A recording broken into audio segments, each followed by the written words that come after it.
good for business. And someone said, what's he worth? I said, anywhere from 40 to 60 for a player of that age that's English. Meanwhile, former Liverpool defender Gary McAllister has told us, despite back-to-back pre-season losses, he likes what he sees from a new attacking purpose under Iraola. Arnie had him playing maybe to the side, to the left or to the right, but I think just as sat in behind Isak, I think those two will hit it off, and those little runs that Isak makes versus the man that can find him. Now, Jed Spence is in talks with Inter Milan for a move. We understand it's in the region of 30 to 35 million euros. Cricket and Rocky Flintoff, 18-year-old son of Freddie, has hit his first-class century. It came off 64 balls for Lancashire in the Metro Bank One Day Cup against Somerset at Taunton. He was eventually out for 123. And Chris Wokes has told us Joe Root will be in a different mental space to when he finished his last captaincy tenure with England, and that the experience of 5 years ago can only be a benefit. Obviously been there, done it, kind of got the T-shirt, so to speak. And, there'll be things that he probably wished he could have changed during his time. And, now I suppose he's got an opportunity to kind of put a few things right. England will begin their 3-match test series against Pakistan at Root's home ground at Headingley a week tomorrow. talkSPORT News. Andy Burnham says he's confident PC Andrew Harper's Killers will not be released early, and the Met Office says the UK is on course to record its warmest ever summer. talkSPORT weather with QuickFit. With over 400 EV-ready centres across the UK, we're top of the league for electric car owners. Visit quickfit.com and book today. This evening, outbreaks of rain will continue in the far northwest, but a dry night elsewhere with clear skies, staying mild, perhaps with a few mist patches developing by dawn. Winds becoming gusty across northeast England for a time.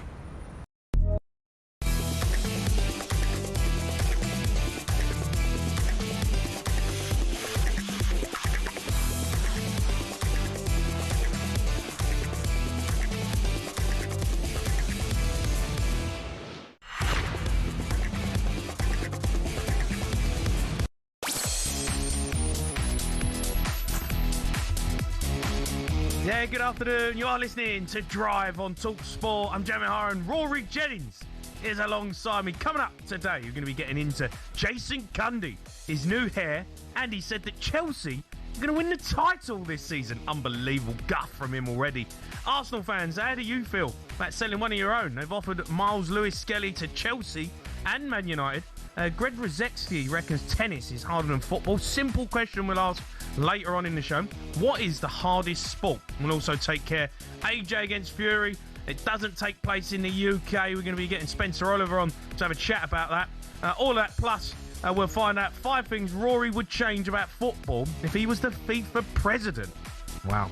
It's Drive on talkSPORT. Get involved in the show. 03 717 22 3344. Cool power, mate. Bicep curls. Hello, mate. Yes, sir. How are you? Yeah, really good. You good? Really good. Yeah. I love doing this show. Yeah? Yeah, I love Drive. It's so good. It's an honour. It's a good time, this. It's good. I like the hours. Yeah, it's great. It's great for that. But also, it's great to do it now. It's great to work with you because we're at that point in our lives, aren't we? We're at that point in the season where everyone is allowed to be optimistic. Everyone is allowed to dream. Like, this is it. Like, there's probably a 3-week period just before a ball's kicked where every single fan around the country now actually believes. They managed to convince themselves that this is their year. They can get what they want. Yeah, I know, but I've heard you lot being delusional already. And when I say you lot, you and Cundy, all right? I heard you's on the sports bar, all right? You're wrecking the show. No, that's Cundy. All right? That's Cundy. You're wrecking the show. I've gone away for a week, come back. I do Drive for a week. And you're talking guff. You turn your back for 1 second. Turn your back for 1 second. Show's gone up. It's gone up. It's done. It's finished. Everyone's like, what is going on? Getting messages. You need to get back on the sports bar. You roaring. You bring the rationality, do you? You bring the level-headedness. Yeah, I do. Me and Jason Cundy have taken it in a direction that you didn't think were possible. We went left field with it, didn't we, Jay? You're just so left field, mate. Honestly, it's like the pair of you are just talking. I love it. If nonsense. you're the anchor. If Jamie O'Hara is the anchor of that show, God knows what's in store for it this season.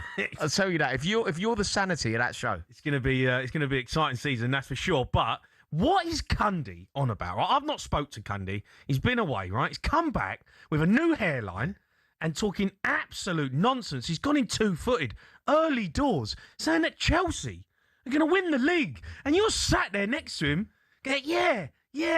Yeah. I'll tell you What are you on about? He took me by surprise. Chelsea going to win the league. Jay, he took me by surprise. He came back from a holiday. Look, we've all had a moment like this in our lives, or maybe certainly witnessed somebody do it. You know when they come back from a holiday and they're like new hair, new me. Yeah. He's got his new barnet. Yeah. He's got his new barnet. He's obviously been working out. He's swanning in here like he's Roger Moore in James Bond. And yeah, he just went wild. He went mad. And I was sitting next to him. I was kind of his accomplice. And this is very much like, generally, I'm clinging onto his coattails for a career, right? That's what I generally do. Yesterday, I was thinking, God, I'm going to have to cut him loose here. I'm going to have to dodge a bullet because he went mad. Well, let's listen to what Jason Cundy had to say last night on the Sports Bar. There is no reason why Chelsea cannot win this title. In fact, I'm going to say it.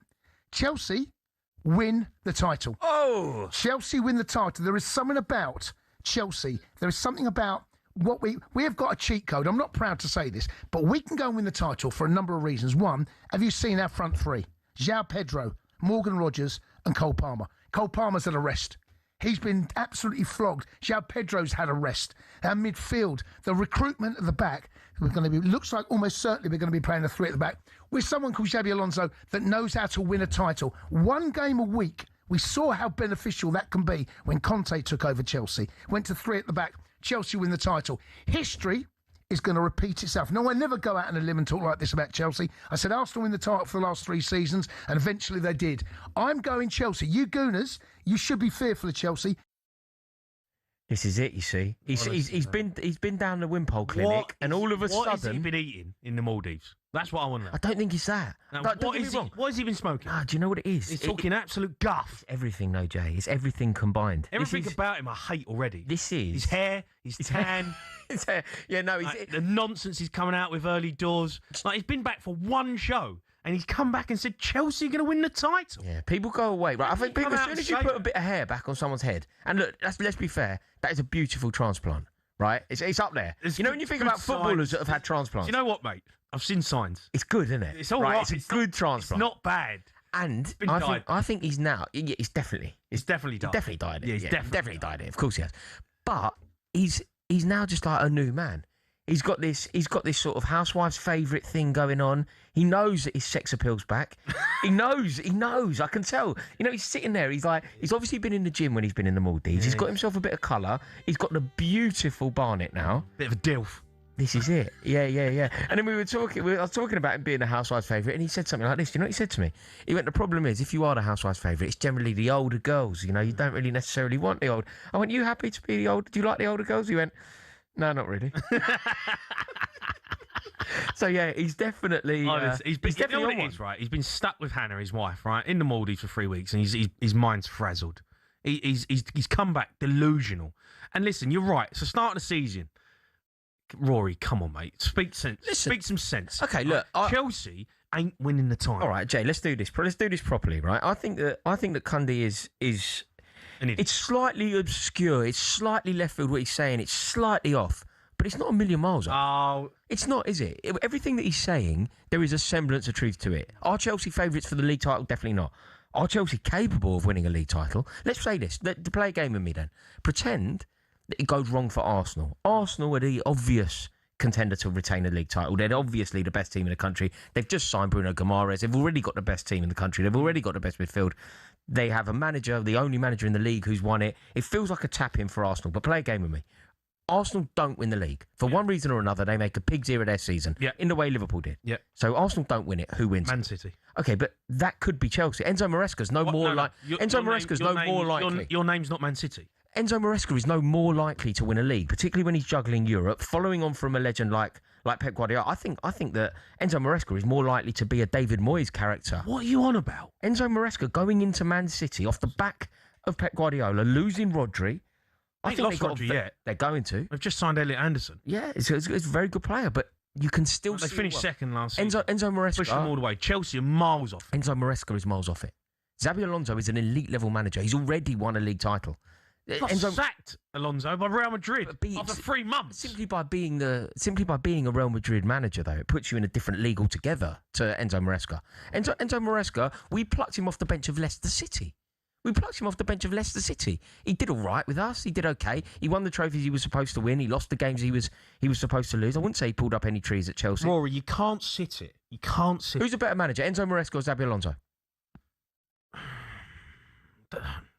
Correct. You're right. Okay. The pause tells us the story. Okay, but that doesn't answer the question.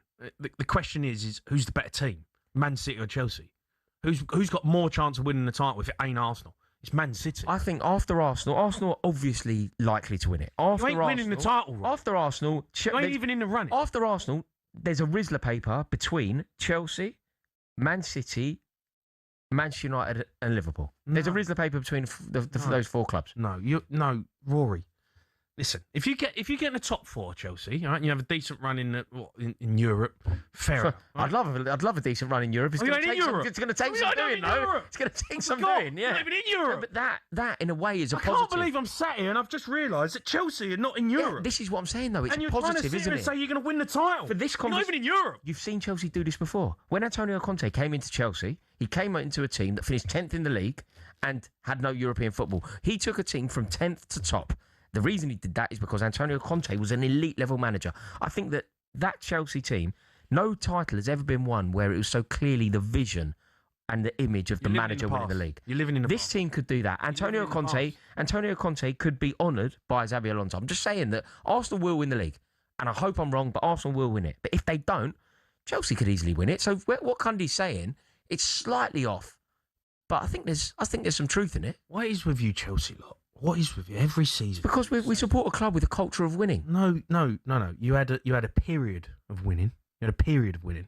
All right, that period is over. 30-year period. You're a franchise now. You're a franchise football team. 30. You've been an absolute mess. A 30-year period. And even you know, last season you were sat here. So how annoyed you were at the board.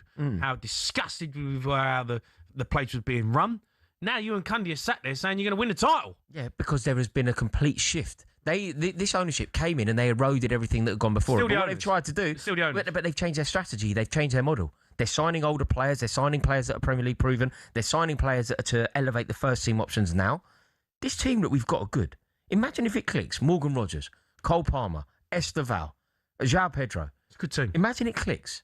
With only one game a week, we've seen the impact of one game a week on Chelsea winning the league. We've seen it on Michael Carrick. Everyone goes on about one game a week. Go both ways. You want to be flowing. You want to play. You got players you got a big squad who are not playing. You got to somehow keep them happy. You can cause unrest. Everyone goes on about one game a week. Well, yeah, sometimes it works. Sometimes Chelsea winning the league. Even if you disagree with Cundy's assertion that we win it, what do you think we are? Second favourites? Third favourites? It's not wild. No, I would put you if you get top four, you've had a good season. You finish fourth. No.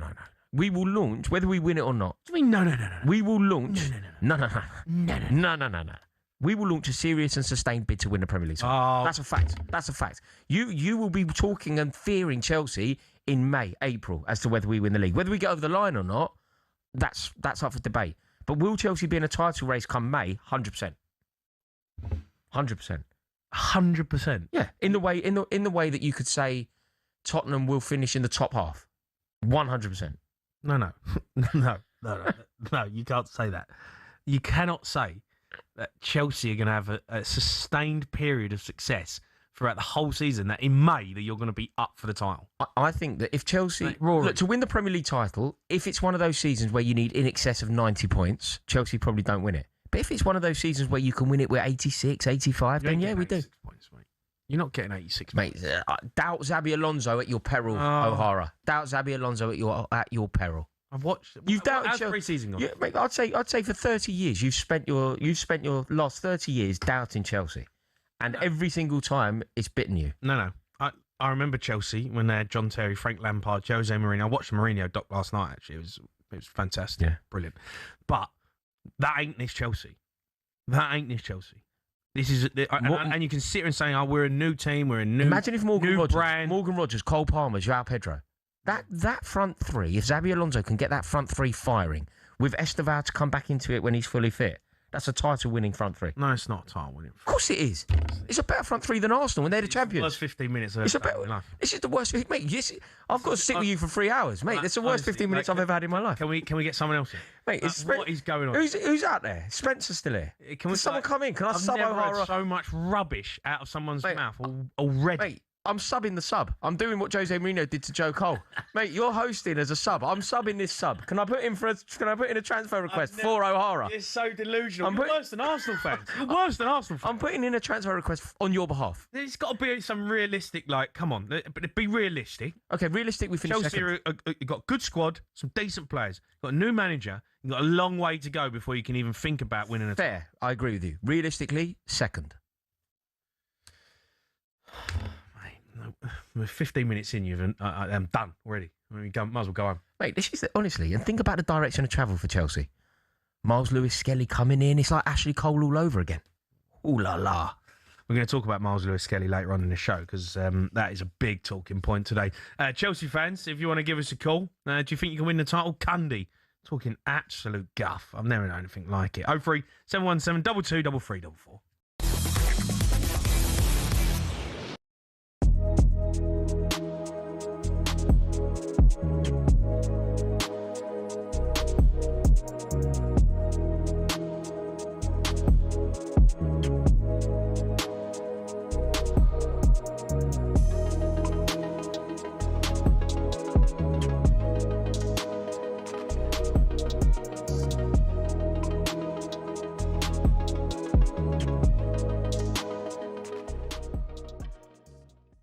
We don't know because do you know what? I'm not buying, Gabby. I'm not buying this whole Victor would have been a problem.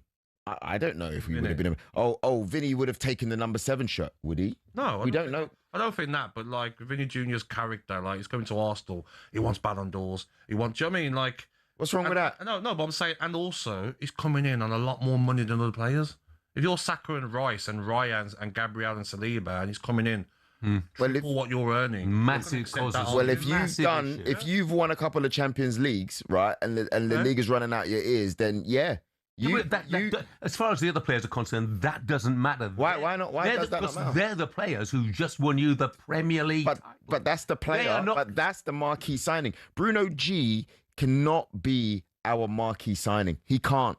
We need a statement signing. That's what I would like. You don't need a statement signing. You don't need any particular signing. You'll win this Premier League without it. And people will say, strengthen from a position of strength. Well, just ask Liverpool fans what happened when they won the league, and they strengthened with people like Alexander Isak and Florian Wirtz. Do you know what my issue is? Is that I do think we're going to win the league this year, and I think we're stronger. But I think of the fact that when you're in these kind of positions, like a Man City were when they first won the league, when they beat United on goal difference, you have to capitalise. You have to know that your future depends on this 2, 3, 4 year period.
You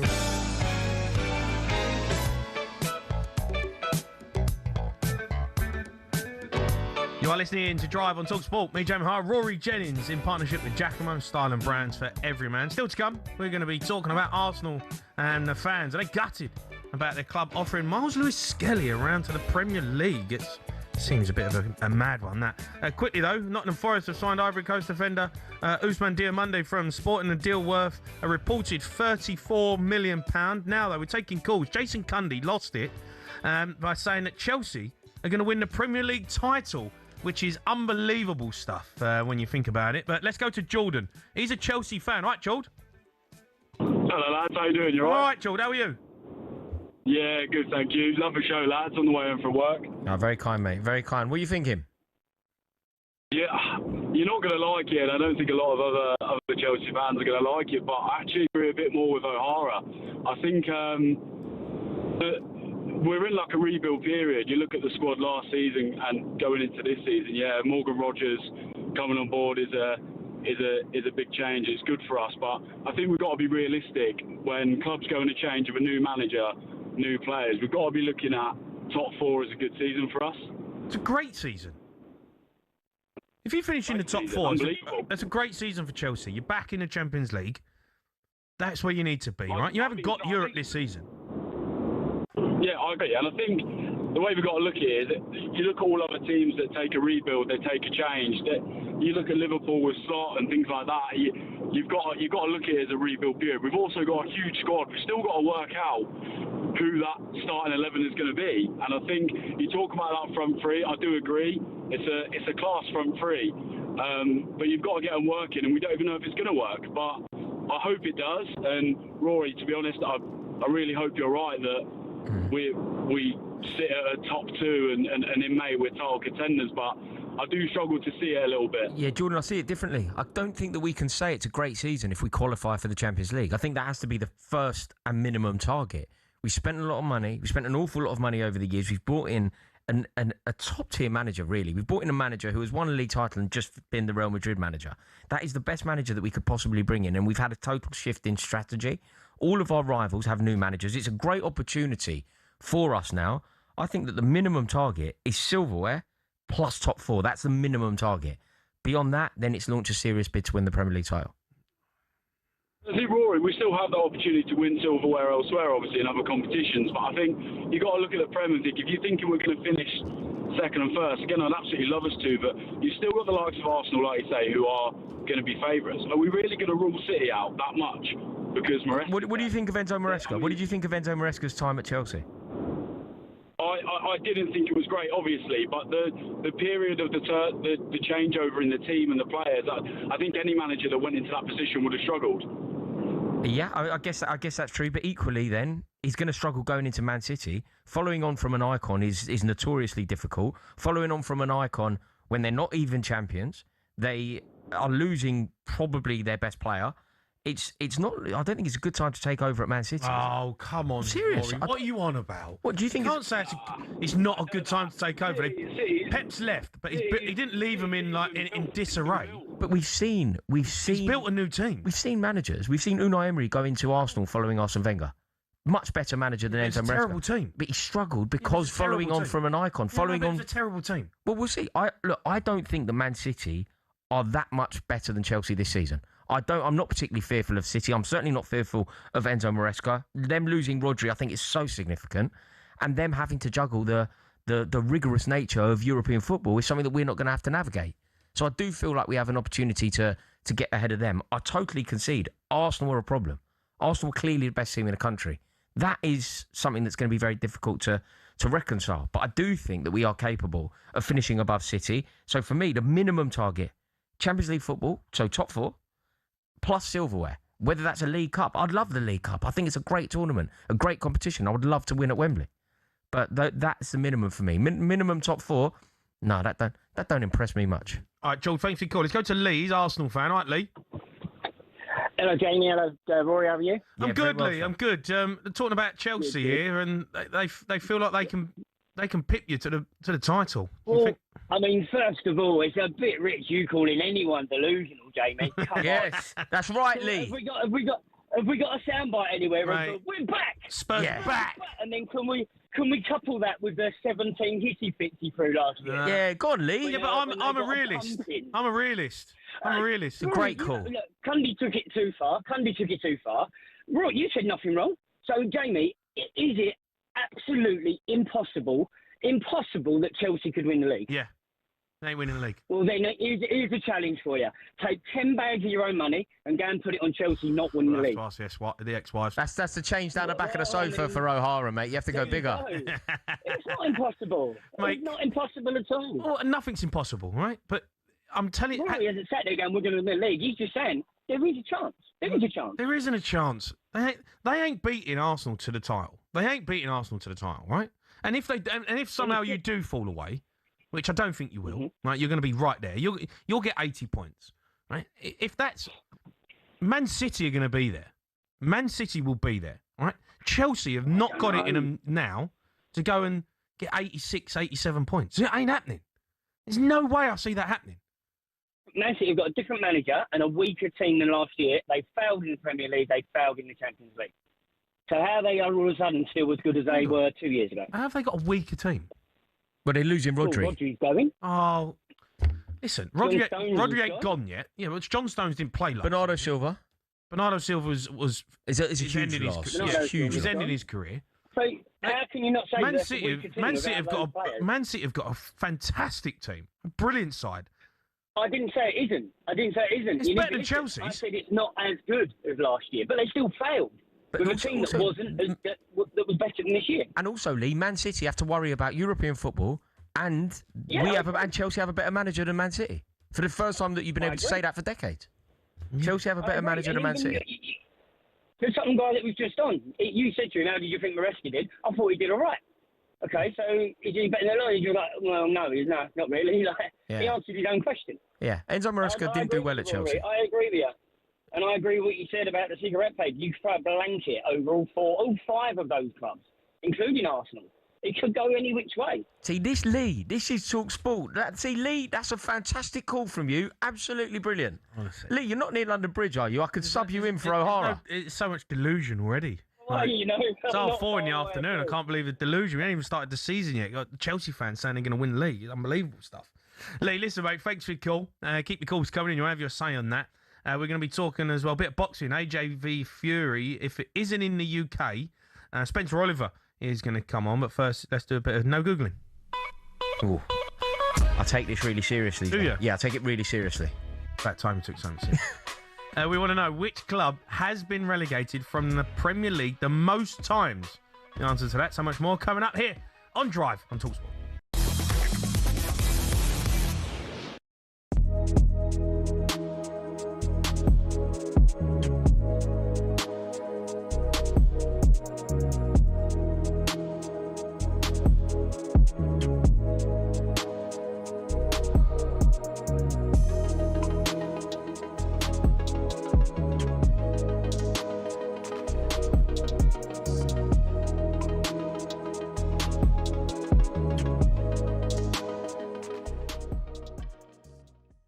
Max Dowman could be like having a new player. What's that? Because surely this has to And be how a many season. players play on this side, by the way? Yeah. Tell me how many players are out there on that side where Downman was playing on the right a lot of the time. Do you know what I mean? I mean, they are just stacked, caked out wide. Do you back Dowman to have... I mean, I think it was his breakthrough season last season, but he was in 15, and out. breakthrough. Yeah, I know, it's absolutely mad. But do you think that this could be a season where he's regularly starting and making a regular difference? I think he's a special talent. I think he's at the right club. I think Arteta will, they'll have a lot of games this year, and they've obviously, Champions League as usual.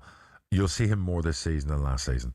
That kid is a star in the making, and he looks like he's made of the right stuff, and he's very exciting every time you watch him. So when you see players like him in Rio at Liverpool, the future's very bright for the English national team, right? Without a doubt. I think that come January, Arsenal fans might be looking back at the Vinicius Junior story and thinking, we didn't need him because look at what Max Dowman's doing in the Premier League. Yeah. And I'm not comparing him to Vinicius Junior before people shoot me down. What I'm saying is that in Max Dowman, you have the potential of a world-class talent. And if you continue to nurture him and release the handbrake on the minutes and on the game time, and I know you're protecting him as a young player, but if you do want to play a slightly more attacking, entertaining brand of football, then Max Dowman is the man to hang your hat on because he's something special. No, I love the look of him, but let's not kill the kid either and put too much on him at 15, 16.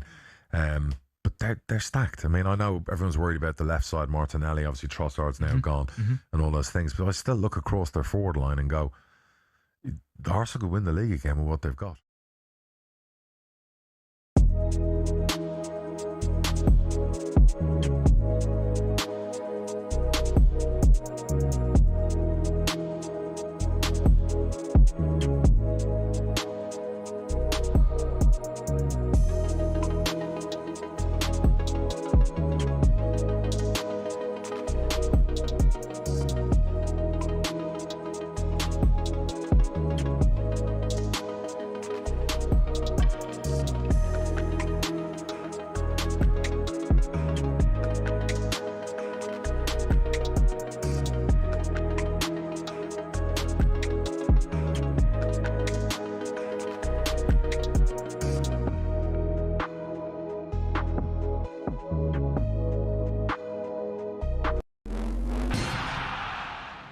Boxing. It's a sport that makes multi-millionaires out of the world's best fighters, but it's not as flush with cash as you'd think.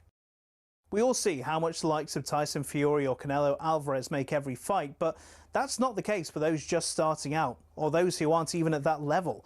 For example, if you've just turned pro and don't have a promoter, you have to sell your own tickets, cover the cost of the venue yourself, and pay the tax man at the end of it. You might not even break even, but if you do, you're looking at 5 to 10 grand max. A mid-tier fighter might make more like 10 to 50 grand, but you still have to give up half of that in costs. So unless you're fighting for a world title, it's tough to make money. One potential way of doing it, though, is being a journeyman. Here's former European champion talkSPORT's Spencer Oliver explaining how that could work. They want to fight every week, and they can be going in against the prospects, so they can demand good money, and they might be demanding like 5 grand, 10 grand for a 6-rounder or something because they're going in with a prospect. He gets through that, the journeyman gets through that fight, and he can fight again next week. I mean, even so, it's not much, and you're getting punched in the face for a job.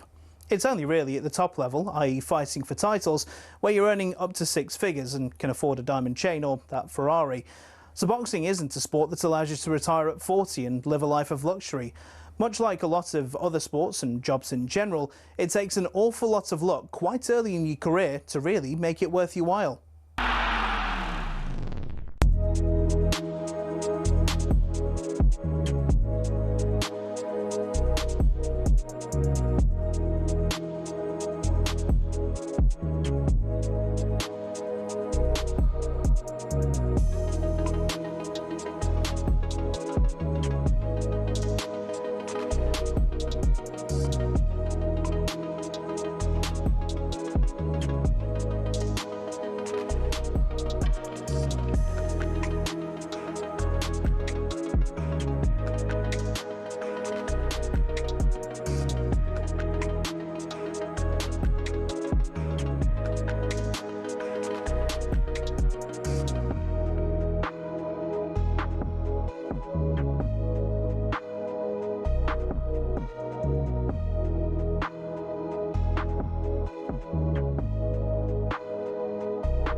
Okay, so you're a rocket scientist.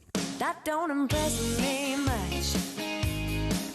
So you got the brains, but have you got the Oh, what a tune this is, by the way. You are listening to Drive on talkSPORT. Me, Jamie Hart, Rory, Jennings. Before the break, we asked you which club have been relegated from the Premier League the most times. The answer, Rory. The answer was Norwich City. Yeah, 6 times, up and down. Now, though, time to talk a bit of boxing. AJ v Fury. If it isn't in the UK, do you care? Let's hear from Joshua's promoter, Eddie Hearn, who said last week on Drive that AJ is insisting that the fight takes place in the UK. Look, I've seen all the reports, November 20th, Madison Square Garden. I kind of feel like right now, me and AJ are kind of like the last two standing on the hill waving the Union Jack. I mean, Anthony Joshua made me insert a clause into the contract that said the fight must happen in the UK. Good. So at the moment, it can't happen anywhere else. Now, we're under a lot of pressure. Turkey Al Sheikh, Netflix, sounds like Tyson Fury. It sounds like everybody's agreed they want to do this fight at Madison Square Garden. We don't. No. Right? I mean, I can't, we want to make it so financially unviable for them to change the contract that they've got no choice but to do it in the UK. I honestly don't know how it's going to play out. All I can tell you is I can assure you that myself and Anthony are saying it just doesn't make sense. Like we wouldn't have signed this contract under its terms if this said the fight was in America. Me and Rory were going to have a little chat about this amongst ourselves, but then we thought, you know what? Why don't we get someone on who really does talk guff when it comes to boxing? Just loitering outside the studio at the perfect time. Perfect moment. He was outside. I grabbed him, a headlock. Spencer Oliver comes in to talk about it. Right, Spence? Gentlemen, how we doing? And you're right. So I was doing Talk Boxing earlier. That's out tonight at 8 p.m. That's great episode coming out. But I was hovering around, mate. I just wanted to come on the show with you boys. Is that what it was? Yeah. I heard a little rumour that you was going to be covering this, and I thought, I've got a little input. I've got a little input into this.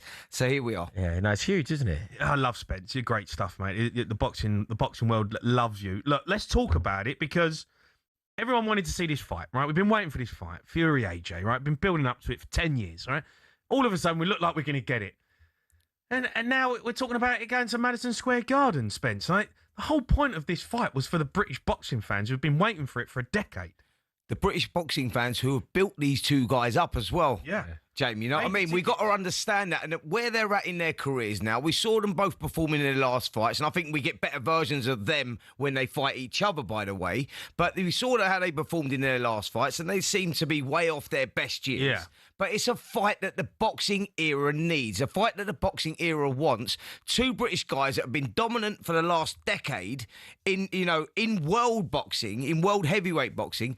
We need it on British soil. We want it on British soil. Wembley Stadium is the place, but there is strong rumours now that, yes, the contracts are written, and yes, Anthony Joshua's dug his heels in, and he wants it here. He wants to do that. We saw Tyson Fury at the White House event. He reappeared in America. What was he doing over there? Dana White was over there, obviously Turkey Al Sheikh, and all the team were over there.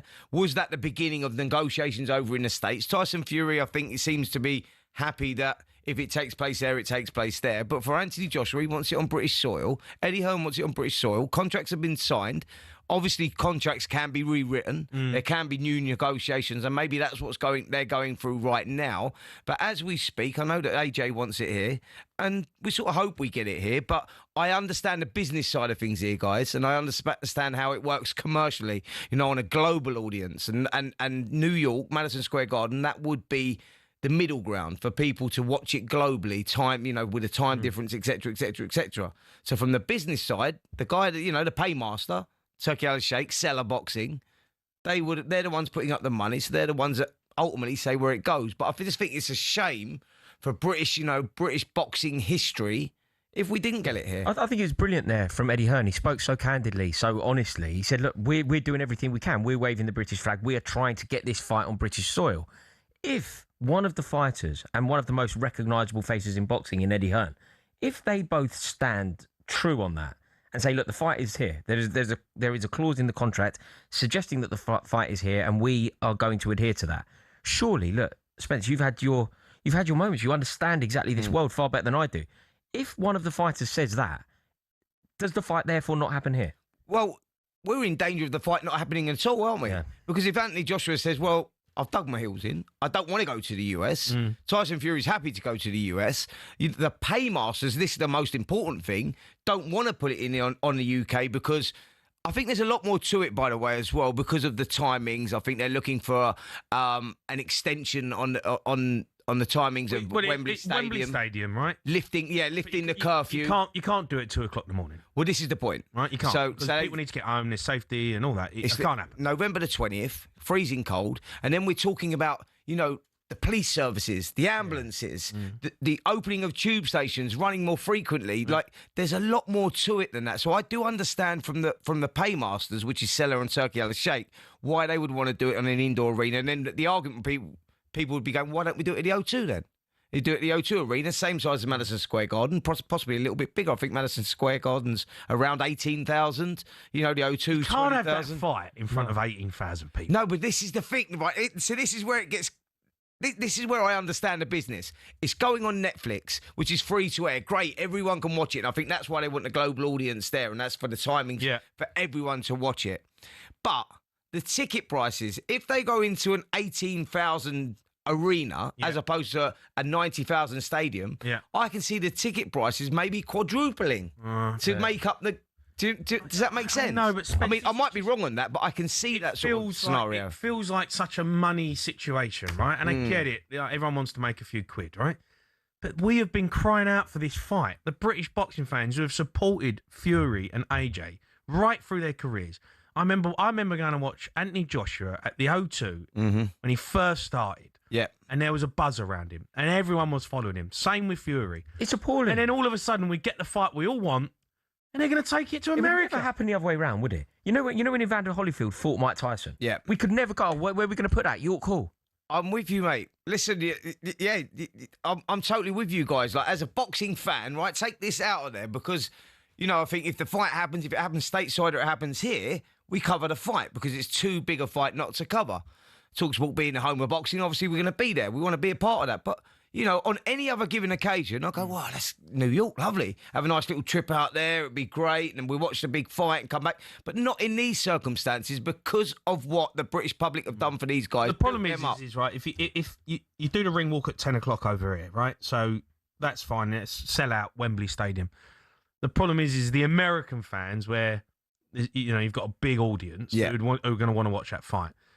That's what, 2, 3 o'clock in the afternoon. And for the people that are screaming at the radio right now, are driving in their car saying, what do you mean the Americans won't want to watch these two? They're two British guys. They built up American audience. Obviously, AJ with Jake Paul more recently, so he built a new fan base with that. Tyson Fury's done incredible over there with that trilogy, probably one of the best trilogies of all time with Deontay Wilder. So they are recognisable names across the pond as well. So that's their argument probably, that if we do it here in UK times, that audience won't get it, and that's a bigger audience than what we've got here. Okay, Spence. Look, I'm not defending this, by the way, Jamie. Honestly, I want the fight here. Yeah. And I think the British fans deserve that. Okay, but AJ, I'm a bit disappointed in Fury because Fury's been a massive advocate for British boxing, right? About having fights. So I've gone to watch him at Wembley. It's amazing. Surely there's a legacy, right? You know, they're on. This is their last probably dance, right? The big one. Yeah. Surely they want to walk out at Wembley Stadium. I think Tyson Fury does because his manager Spencer Brown, who I had an interview with last week, actually said, "Look, Spence, you know, we got to understand the business side of this, which we do, the commercial value. How much money do they need? I do, but he was saying that, you know, Tyson does want to fight here. Of course, he want it here, but if that's where the paymasters want to go, then that's where we go. But I think the problem here is Anthony Joshua because he's like sort of dug his heels in a little bit and gone, well, I didn't sign that contract. Yeah. What's your prediction, Spence? Where do you think? I know it's a very difficult question. I'm putting you on the spot with it. But if you were to just give us your prediction, where do you think this fight ends up taking place? If I've got to put my house on this, I believe that this fight ends up November the 20th at Madison Square Garden. Really? Do you? And I'll tell you why. Because the contracts can be rewritten. I won't watch it. And there might be conversations about money going forward or whatever else. But my heart tells me, my head tells me, I think it's going to end up at MSG. That is definitely the front runner anyway. I ain't watching it. What, just on principle? No, I ain't watching it. I quite rate that. Yeah, no, I ain't watching it. And every British boxer. Do you know what will happen? He's going to get an invite. He's going to get a VIP invite to go out there. He'd be front row. You watch. Yeah, he'd be next to Beyonce. Next to Beyonce. That invite's coming from me. Hey, Jamie, you know you said you ain't watching it, mate. Well, I've got some business class flights. We're going out there. I've got you a ringside seat, mate. Yeah. He'd be all twist me arm. Sorry, mate, you ain't coming, are you? Sorry, I'll have to give that to someone else. Rory, you're up for it, though, ain't you? Yeah, I'm definitely up for it. And anyone, I think if you're a British boxing fan and it ain't in England, this fight, and it ain't in Britain, you should throw the towel in. Say, no, I ain't watching it. Out of principle. I get where your passion comes from for it, and I totally understand it. I do, and I think that we do deserve it here as fight fans. You know, it is the biggest fight, you know, in British boxing history, really. If you look at what these guys have done for the sport, they've both had their journeys. You know, Tyson Fury with his mental health issues, and we know the way he come back from that, inspired so many people, and winning a world title a couple of times. Anthony Joshua equally, and you know, more recent times what he's been through. You know, how he's come back. They're bigger than boxing. So the boxing fan, like, look, to give you an example, like, we know that when we're talking about, like, say, Conor Benn, Ryan Garcia coming up, Garcia's huge in America and the fight lands there, and you understand that. And certain people will watch it, certain people won't. The little old lady that lives next door to me won't watch that because she's a boxer. But Tyson Fury, Anthony Joshua, they're sort of bigger than boxing. They're names that people transcends the sport, doesn't it? They're icons, Where... you know, when you're looking at the hardcore boxing fan, they're going, well, I don't really care. They're both past their best, and we should have had this fight ages ago. They're 1% of the audience in a fight of this magnitude, because it is the little old lady that lives next door, or the geezer up the road. You go, I don't watch boxing, but I fancy it. I know them too. Do you know what I mean? It sort of transcends. To be fair, Spence, a little old lady lives next door to me. I don't know if she's up till 4 a.m. My little old lady that lives next door to me, she's a bit lively, mate. Yeah. Spence, just remind us, Talk Boxing's coming out tonight. Yes, Talk Boxing's coming out tonight. We had Sam Jones in and Ben Shalom. That's always going to be an interesting one. Ben Shalom's thoughts on Zuffa boxing. Were they good for boxing? Were they not good for boxing? The politics around it, how they're destroying boxing, or his thoughts anyway. Yeah, it's a bit lively. Right, and Simon was over in where he's living, over in Marbella, or just outside Marbella. And he's sitting in what he tells me, by the way, is a recording studio. I think it looks like he's sitting on his Kazi. Spencer, a legend. Thanks for hanging about for us. Thanks so much, mate. We're going to take some calls on that if you want. If you're an AJ Fury fan, what do you think about that fight? 03 717 22 3344.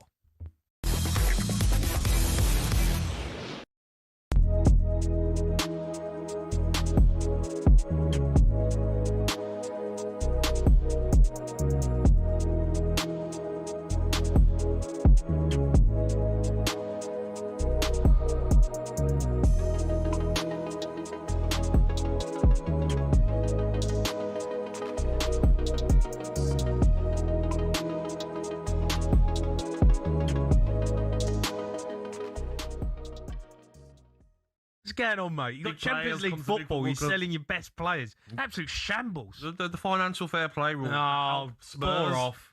No, you're not Spurs. Can we put some concerts in your stadium? Well, you know, look, you dig me out all the time last season about Spurs and Beyonce this and Beyonce that. Now it's helped you? Yeah, mate, we got the money. We got the cash. Yeah. Don't make me laugh. You're selling Morgan Rogers. We got no choice. 70 mil. We got no choice. You got Champions League football. What can you do, though, if the rules say you have to sell? Do you know what I mean? You have to sell. You should be banned from the Champions League. Okay, but you should be banned. Okay. You sold Tillmans. You sold Morgan Rogers. Constance wants to leave. You can't sell your three best players and then expect to be in the Champions League. You should be kicked out. We signed some very good players as well. Manzambi from what's funny? Manzambi, star, Swiss international at 20 years of age. Yeah. We've signed João Gomez from Wolves. Scored a fantastic goal the other night against Bayern Munich. He toe-poked it, Jamie, into the corner. It was fantastic. Come on, mate. Garnacho as well, point to prove. Oh, do me a favour. So, we'll be all right. We'll be all right, man. Garnacho. We've got the best manager in the league. No, I love Emery. But if you ain't careful, he'll leave. Really? Yeah, he'll leave. Why? Because he wants to win. We won last season. Yeah, I know, but then you've sold your best players.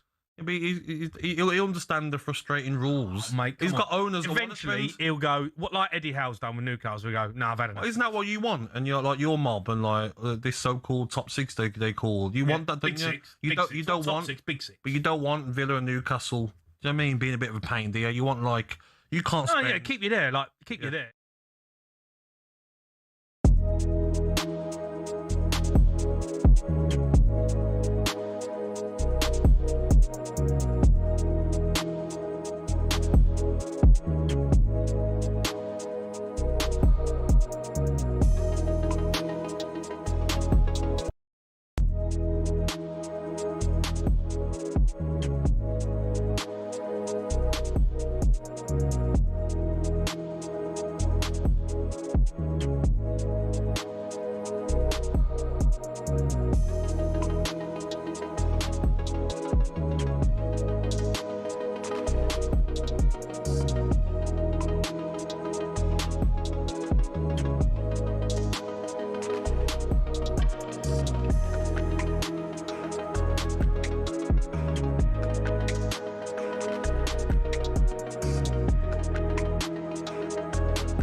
are listening to Drive on talkSPORT. Me, Jennings, Rory, Jennings, in partnership with Giacomo. Get fresh looks and great brands from Giacomo. Still to come, we're going to be talking Arsenal and Miles Lewis-Skelly's being offered to rivals Chelsea.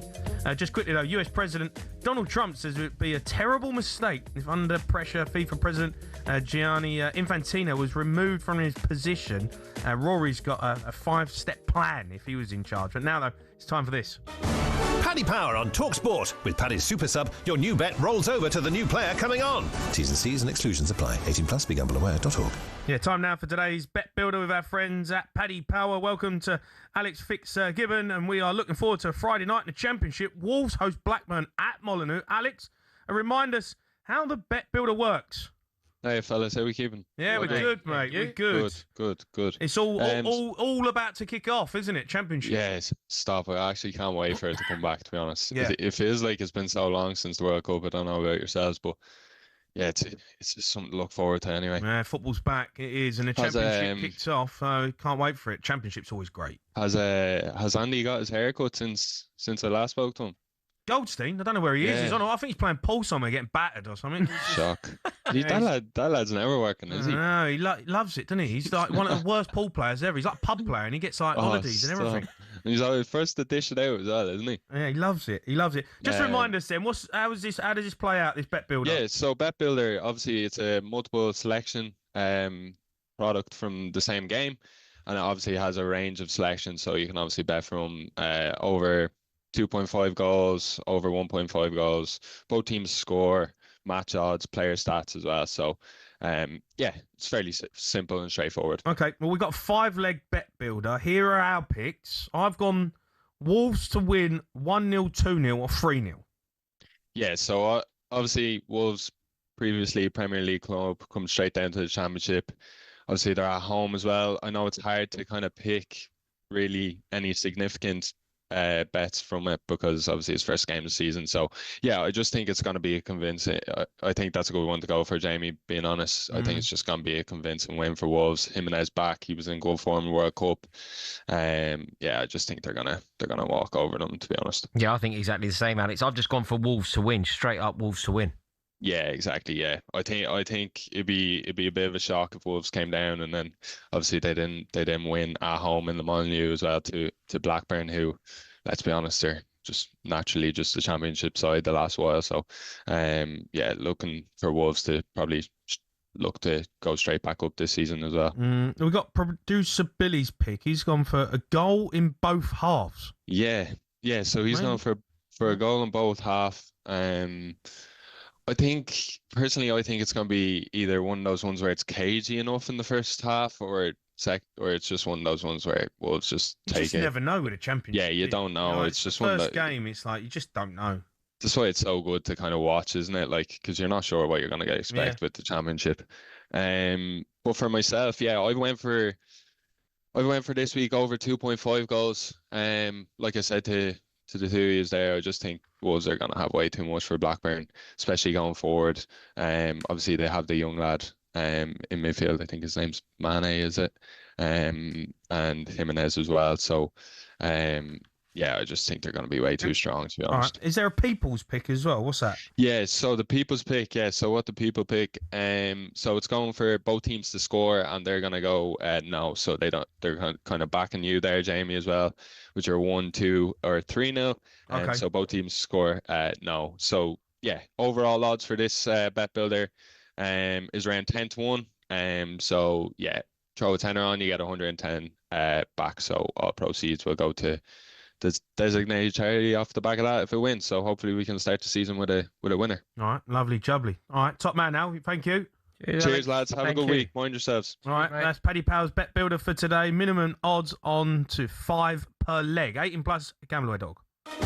Paddy Power on talkSPORT. With Paddy's Super Sub, your new bet rolls over to the new player coming on. T's and C's and exclusions apply. 18 plus, begambleaware.org. Right, we're talking boxing, and all of a sudden we had a load of calls on it, so I thought it was only right we take one. Let's go to Shaz. He's a Liverpool fan, but wants to talk about the AJ Fury fight. All right, Shaz? Hi, guys. How you doing? You all right? Yeah, good, matey. Go on. What's your take on the whole situation? So right, I mean, I was listening to when you had Eddie on the show earlier on. I mean, Eddie talks a good game and stuff like that. But you know what? My issue with this is the biggest culprits in this whole thing are Eddie Hearn and Frank Warren, because they should have made this fight happen years ago. They're two of the biggest promoters in the world. Between them, they didn't need Turkey Al Sheikh. They should have made this fight happen between them 5-10 years ago. So they didn't, and now. But the guy who's putting up the money wants to do it in Madison. I mean, like I said, boxing is a business. So he's going to want to go where the money is, so you can understand that. I mean, I want it to be, of course, it's two British fighters. So, I mean, it's a fight that we've been waiting for 10 years. It should be here in the UK. I think you're right, Shaz. I think everybody would agree that it's a shame that this fight didn't happen 5, 6, 7, 10 maybe years ago. You're absolutely right. But even with that in mind, even with the fact that it didn't happen then, it doesn't make it right now to just hand total control over to the moneymakers, does it? No, absolutely, it doesn't. But what I'm trying to say is, you can't blame that Turkey Al Sheikh for this, because he's putting the money up. He wants wherever he's going to get the best revenue from. These two, Frank Warren and Eddie Hearn, between them, the massive worldwide promoters, they should have made this happen. They should have done. They should have done, Shaz. You're right. They should have done. But it's a very generous, Shaz. That's a very generous appraisal. Like, just because they're the money makers, when you have the money, it doesn't mean that you can just run roughshod over everything. Just because you have the money, you should be paying homage to the greatness of the sport that you're buying into. And when you do that, you should be facilitating the fans. Like, just because you have the money, what you put it in your back garden? Like, you should be doing what's right. But look, had it not been for him, we won't see that fight at all. Let's be honest. That's true. We won't see that fight at all if it weren't for him. So, I mean, I understand. I mean, like I said, spot on. The fight should be here. Two British fighters. It's got to be here. There's no two ways about it. Do you know what I mean? But what I'm trying to say is, them that ain't clean out. They should have made between them. They've got Wembley, sell out Wembley. Between them, they could have put that money up, and between them have done it. But they should have done it between them. Shaz, who wins that fight? I would have said AJ. I would have said AJ a while ago, but after his last fight, I don't know. I genuinely believe it's a 50-50. Yeah, no, that's why I think it's going to be so great. All right, Shaz, listen, mate, thanks for your call. Keep them coming in. We are going to turn our attention to Arsenal next. They're trying to offload one of their own.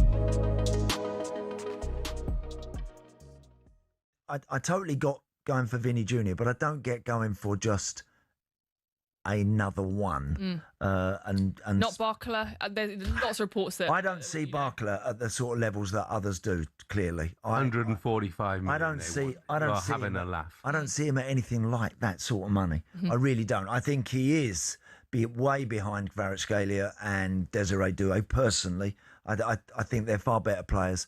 I don't think he's got the end product in his game to warrant 140 odd million quid. No chance. And I don't think I'd swap Martinelli for him. I think I would. For Barkler? No, I'm honestly, because I think Martinelli knows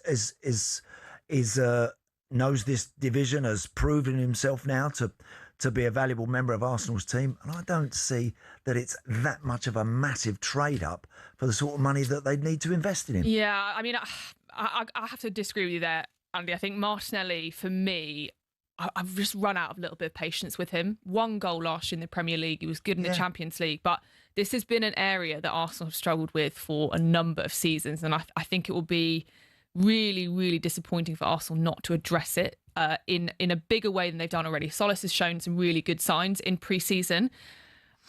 I'm putting my eggs in the Barkler basket, but maybe I'm just not going to pay 145 million pounds for him. They're just not. I don't. You know, if that's what, and okay, there'd be some negotiation available there, but seriously.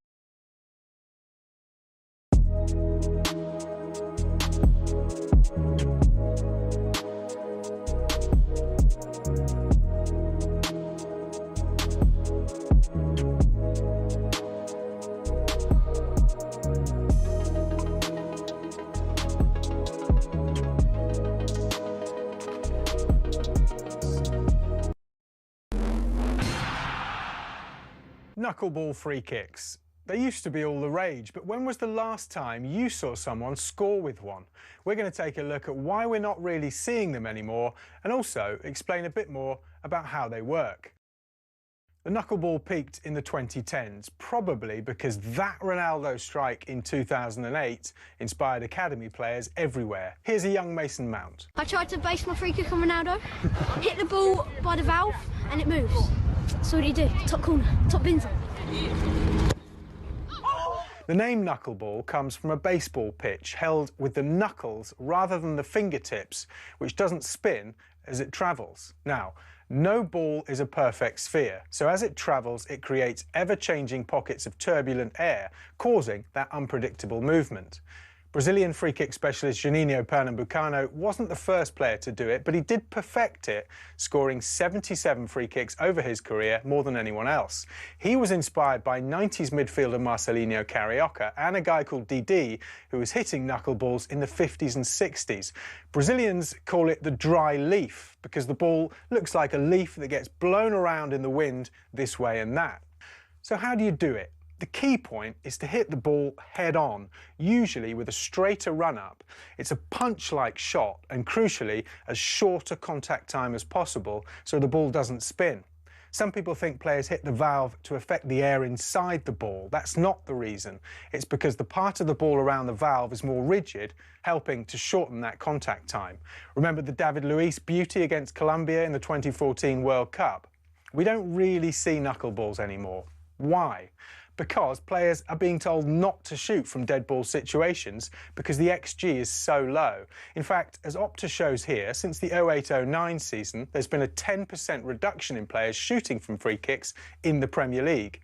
In 23-24, a record low of 11 free kicks found the back of the net. And the knuckleball, by its very nature, is imprecise, which is why it's becoming a thing of the past.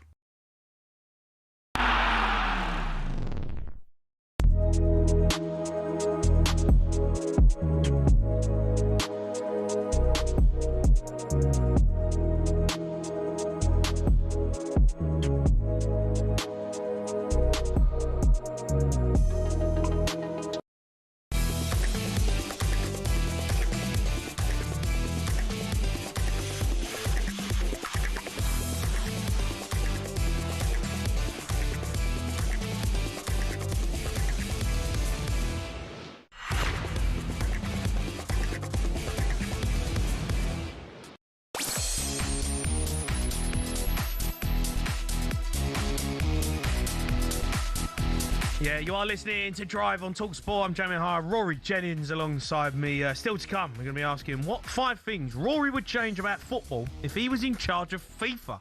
Now, though, Arsenal are reportedly looking to offload one of their own.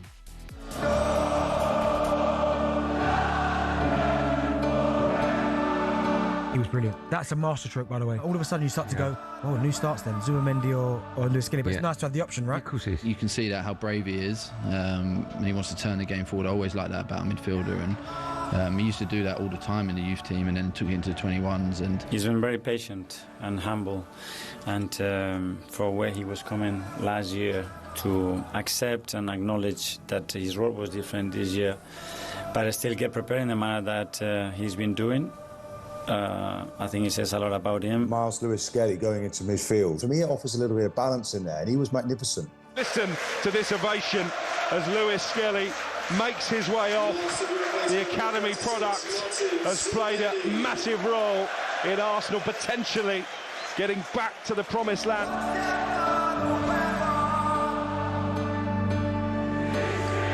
talkSPORT understands Miles Lewis-Skelly has been offered to Premier League clubs by Arsenal, including Chelsea and Man United. The 19-year-old free to leave the Gunners following the arrival of Bruno Guimaraes from Newcastle. Arsenal fans, how do you feel about letting one of your own rivals go?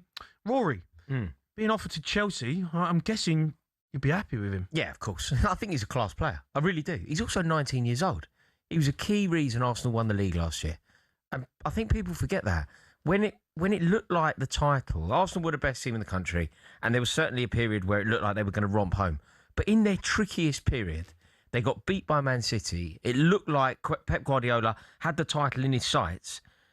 It felt like, I think I think a lot of Arsenal fans will even concede that it felt like it was moving away from them. City were going to win the league. Yeah. Suddenly, Mikel Arteta decides to bring in, I think it was a game against Fulham, brings in Miles Lewis-Skelly. They didn't concede another goal from open play. They won every game, and they ultimately won the league title. He also played both games against Atletico Madrid in the semi-final of the European Cup and started the final. Like, I think this, for Chelsea, it would be a brilliant signing for so many reasons. I think it's very unlikely that it happens, but if it happens, I will be over the moon. If we somehow give them Pedro Neto and take Miles Lewis-Skelly, this would be a dream transfer window. Why do you think Arsenal? Why is this even a talking point? It baffles me as to why. It baffles me because I feel like he is exactly what they need. When you think about why Arsenal was so good last year, when you think about why they're favourites to win the league next year, it feels like players like Miles Lewis-Skelly are key into why they could do that. What they need is a deep squad. If Arsenal season goes well, if it goes as they hope it will, they'll play in excess of 60 games. I think it's fair to say now, look, nobody knows this for sure, but I think it's fair to say that Declan Rice's performances, his workload, his guarantee, his constant 10 out of 10 performances, it's unsustainable. He's been doing it. Like, you think about even internationally. The Euros here, all that time ago. Then obviously the World Cup in Qatar, the World Cup most recently, the Euros in Germany. Yeah. He's been a standout player and somebody that has basically played every minute of every game that he's fit for, and sometimes when he's not fit. He cannot do that, I believe. It's unsustainable. So you need players like Miles Lewis-Skelly in there. You need to have him to come in and play. He's so good because Bruno Guimaraes has come in. But what's Miles Lewis-Skelly offer Arteta? He's good enough to play instead of Bruno Guimaraes or alongside Bruno Guimaraes. He's good enough to play instead of Declan Rice or alongside Declan Rice. I'm saying all this, by the way. The geezer is 19 years old. Yeah. I think he's a class act. I just think that maybe Arsenal, look, they're bringing in players. They brought in Bruno. Maybe Miles Lewis-Skelly might be the one who's saying, well, hold on a minute, where do I fit in? Because he's now 19. He started to really show his quality towards the end of the season. He didn't feature loads at the start. Maybe it's him. Maybe he's looking at it saying, well, if I'm not going to be a starter, if I'm not going to be one of the main guys, then I want to move on. I want out. Yeah, I think that's possible. And on some level, by the way, I think it's fair enough. Like, I appreciate that he's only 19, but if you think about why I'd be so happy about this, and if you speak to any Chelsea fan, I'm pretty sure that every Chelsea fan will say that they're happy about this. Because what he brings is, it's painful to say this, and it's a horrible admission, but Arsenal are now, they're the best team in the country. They are a winning machine. There is a culture of winning. They've been to Champions League finals. They have won a league title. Miles Lewis-Skelly would arrive at Chelsea and he would bring with him the same reasoning what Danny Welbeck has brought with him and what Jordan Henderson has brought with him. They are coming in to set a culture. The culture has been so toxic, so torturous and so unacceptable at Chelsea for so long that we need a reset. We need to bring in players with a proven track record of success. Now, he is only 19 years old. Yeah. But he also, as well as being an excellent player, he will be a standard bearer. He will come in as a player who says, look, this is how you win a league title. Is he better than Enzo Fernandez? He probably isn't at the moment, but he's also 19 years old. He's also a better character than Enzo Fernandez, which I think is worth taking into consideration. A midfield pivot of Caicedo and Miles Lewis-Skelly under the tutelage of Xabi Alonso, I think is a really good midfield. Really good title-winning midfield? Yeah, I think it's potentially title-winning, yeah, absolutely. Look, is he better than Fernandez? Probably not. I don't like Enzo Fernandez, so I'm probably not the person to ask and give you a fair and unbiased opinion on that. But I'll tell you who he is better than, which is kind of the point. He's far better than Romeo Lavia, because Romeo Lavia can't get on the pitch. So anyone now listening to this going, oh, tight raw, Romeo Lavia's this, Romeo Lavia's that. Romeo Lavia has never played 90 minutes for Chelsea, ever. So it's almost irrelevant how good he is because he can't play 90 minutes. So suddenly we'd have Lewis-Skelly. We've got problems at left-back. I know he doesn't want to be a left-back, but he's a... I don't want to call him a utility player because it makes him sound like he's not an expert. He is an expert, but he's also a utility player. He's a midfielder that can play left-back. He's a midfielder that can do a job at left-back. He's also a midfielder that is going to get better and better. I think... I want players to elevate Chelsea's first team now, bring in players that will make Chelsea a better team now, which is not what this ownership have been doing. But Lewis-Skelly does that. But what he also does is he kind of ticks the owners' boxes. You know, the owners want players who have sell-on value and all that. So he kind of ticks their boxes as well. I think... How much would you pay for him? I mean, there's always a premium on English players. Yeah. But I think he's somewhere in the region of 50 million quid, something like that. Mate, if you got Lewis Skelly off Arsenal for 50 million quid, that is with Pedro Neto going the other way. Snip. With Pedro Neto going the other way. No, Arsenal can't be letting him go for 50 million quid. No. They can't. No, it would they also cannot be, let him go. That'd be a travesty. It would be. Do you know what? From we've discussed this, Jay, from Chelsea's perspective and why it's good for us, and there's a million reasons, and it's almost obvious why it's good for us. I don't know if this is going to happen, but if Arsenal are even genuinely contemplating this is terrible. Like, do you know when I was young, you look at the career that Andy Cole had. Andy Cole scored 42 goals at Newcastle, won a treble at Man United, was an unbelievable, arguably the most underrated Premier League player, certainly centre forward of all time. Arsenal let him go. I know there were circumstances and whatever else, but he was on Arsenal's books, and it was a mistake to let him go. Obviously, it was a mistake. Yeah. This could be that. Like, you can't. I want Arsenal to let him go, so I don't even really like saying this out loud. But it would be one of the most self-damaging manoeuvres from Arsenal, from Arsenal's ownership, from Arteta, to let a player of this quality go. You've nurtured him. You've brought him through. He's Hale End. Do you remember when he played Tottenham? Oh, Jamie, do you remember when he played against Tottenham? It would have been about probably 18 months ago, like January of the year before. Arsenal beat Tottenham 2-1. Trossard scored. When he was coming off, he was like a geezer at the clock end. He was laughing at Richarlison. He was laughing at Brennan Johnson. He's got that edge. He's got that edge to his game. Yeah. To have star quality. He's got the star quality, but he's also, I feel like if he wasn't so good at football, he'd be sat in the clock end. He's an Arsenal through and through player. And I think players like that are worth their weight in gold. You need to have someone that is Hale End and whatever else, knows the culture of the club in that squad. So for Arsenal to let him go, look, it probably doesn't happen. But it would be, I just think it would be one of the worst decisions that Arsenal could make this window. It would change what is so far quite a good window. Bruno Guimaraes, excellent signing, linked with Vinicius Junior. Maybe they get Barcola. You know, it's looking good for Arsenal. How do you think Arsenal fans would feel if he went to Chelsea though? Because that adds insult to injury. Yeah, I mean that. You know, like I know, look, the Tottenham Arsenal one that don't happen anymore. It just can't happen. But they're a massive rival as well, Chelsea. Yeah, Arsenal would not want to aid. Look, if Jason Cundy's prediction's right, and I know you think he's wrong, but just pretend in some parallel universe that Cundy gets it right. Miles Lewis-Skelly could almost help Chelsea win the league. Like, Lewis-Skelly joins Chelsea. Chelsea suddenly have fine form, fine rhythm. Alonso gets it right. The formation clicks. It's a sackable offence. It's a sack. Yeah, someone loses their job at Arsenal. That's a sackable offence. I completely whoever that is. I completely agree. If Miles Lewis-Skelly signs for Chelsea and Chelsea win the league. No, I think you have to look at it like that. We made a terrible mistake. There was a period, it didn't work out, thank God. But there was a period where I felt like Arsenal were a good side under Wenger, and they were a good goalie, a top keeper, away from winning a league. That's what I thought. We gave them Petr Cech. We wanted to allow Petr Cech to stay in London to do the school run and all that. I was saying, obviously, don't sell him to Arsenal.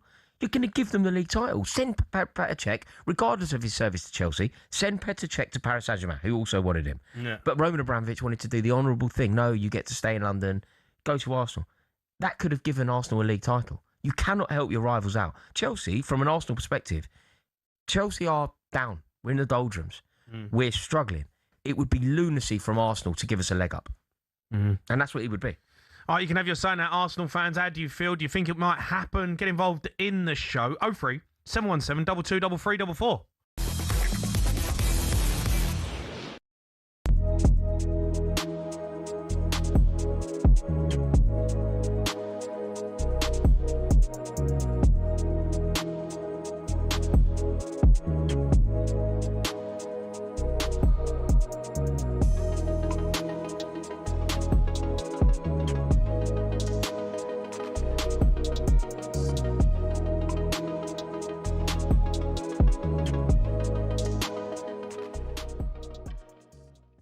So far this season, you've got Jeremy Jacquet from Rennes. Yep. And then you've got Victor Munoz from Osasuna. Yep. Obviously, Araujo's on his way, Barcelona captain, high-profile signing. Yep. But it just feels to me that maybe because of this transition post-Klopp and the failed project last season under Arne Slot, not the season before, maybe Liverpool are in flux in terms of who they are right now, in terms of identity and their playing identity. No, I hear what you're saying. And look, it's the media's job to point these things out and come up with some kind of thesis on why Liverpool haven't won a title for 10 months. And I smile while I say that. But here's the reality. They're still the most successful club in England. Yeah. They're a world-known club. Everyone knows them. if they want someone and they can come up with the money, they can attract players. Somebody going to Real Madrid over Liverpool, I'm not losing sleep about. A French person going to Paris Saint-Germain because he's basically French and he live near Paris. Again, that's not a club issue at Liverpool. We will make signings in this window. Areola will instill an identity. It'll be an identity that will be exciting for the fans to watch. I saw a lot of Bournemouth games last year. Any fans who haven't, go watch them. Yeah. They're young, they're quick, they're dynamic, they never stop pressing, they never give up. If he instills that at Liverpool, and it'll take a minute, it will be exciting. We might not be up there at the start challenging for a title, and it depends how far Arsenal or Man City get ahead, but don't write Liverpool off like that this season. Yes, we're a few pieces missing. We've got the defensive cover sorted now, apparently. We'd love a central midfielder. We'd love a right winger. We'd like a little bit more strength and depth through the squad. But I still think good things can happen this year. And pre-season games have no reflection on how our season's going to go. Yep.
You are listening to Drive on talkSPORT. Jamie O'Hara, Rory Jennings alongside me in partnership with Giacomo. Style and brands for every man. Still to come, we're going to be asking what the hardest sport in the world is. But now, new Newcastle boss Matthias Jassler has been speaking to the media for the first time since taking over from Eddie Howe. And he was asked what the aims for the club are this season. That we are ambitious. That's the most important thing. Also why I decided to come here.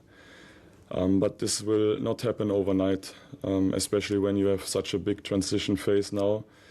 Then you need to have a clear goal, a clear vision where we want to go to. And that starts from the decision makers up in front, from the management, from the board. And then, again, what I said already, if you have that synergy with the fans, with the players, with the staff, everyone included, to go there, then, again, I'm pretty sure it will be a successful story. But we need time now. And we can only do our best day by day, breaking it down with a goal long ahead. But we need to cut it down. What is the most important thing today? What is the most important thing tomorrow? And if we have that approach, I'm really optimistic that we're going in the right direction. Newcastle, how are you feeling about them, Rory? They've had a bit of a nightmare, haven't they? Yeah, I think they're in trouble. I mean, look, he spoke honestly there. He spoke very well, and it's exactly what Newcastle fans would want to hear. But I think they're in trouble next season, like genuine trouble. Yeah. What, like relegation? Yeah, trouble? I think they're in. I think their first priority next season. You talk to any Newcastle fan, I think their first priority is 40 points, and I'm not convinced they get it. The only reason they survive is that there could quite easily be 3 worse teams than them. But I think Newcastle are not going down. Why not? There's no way they're going down. Why not? Because they've got too many good players. Have they? If you actually think about that, have they? Yeah. So they've got a good enough squad to stay in the Premier League. Gone are the days where they were. Look, there was a period where it was Anthony Gordon on one side and Alexander Isak through the middle and whatever else.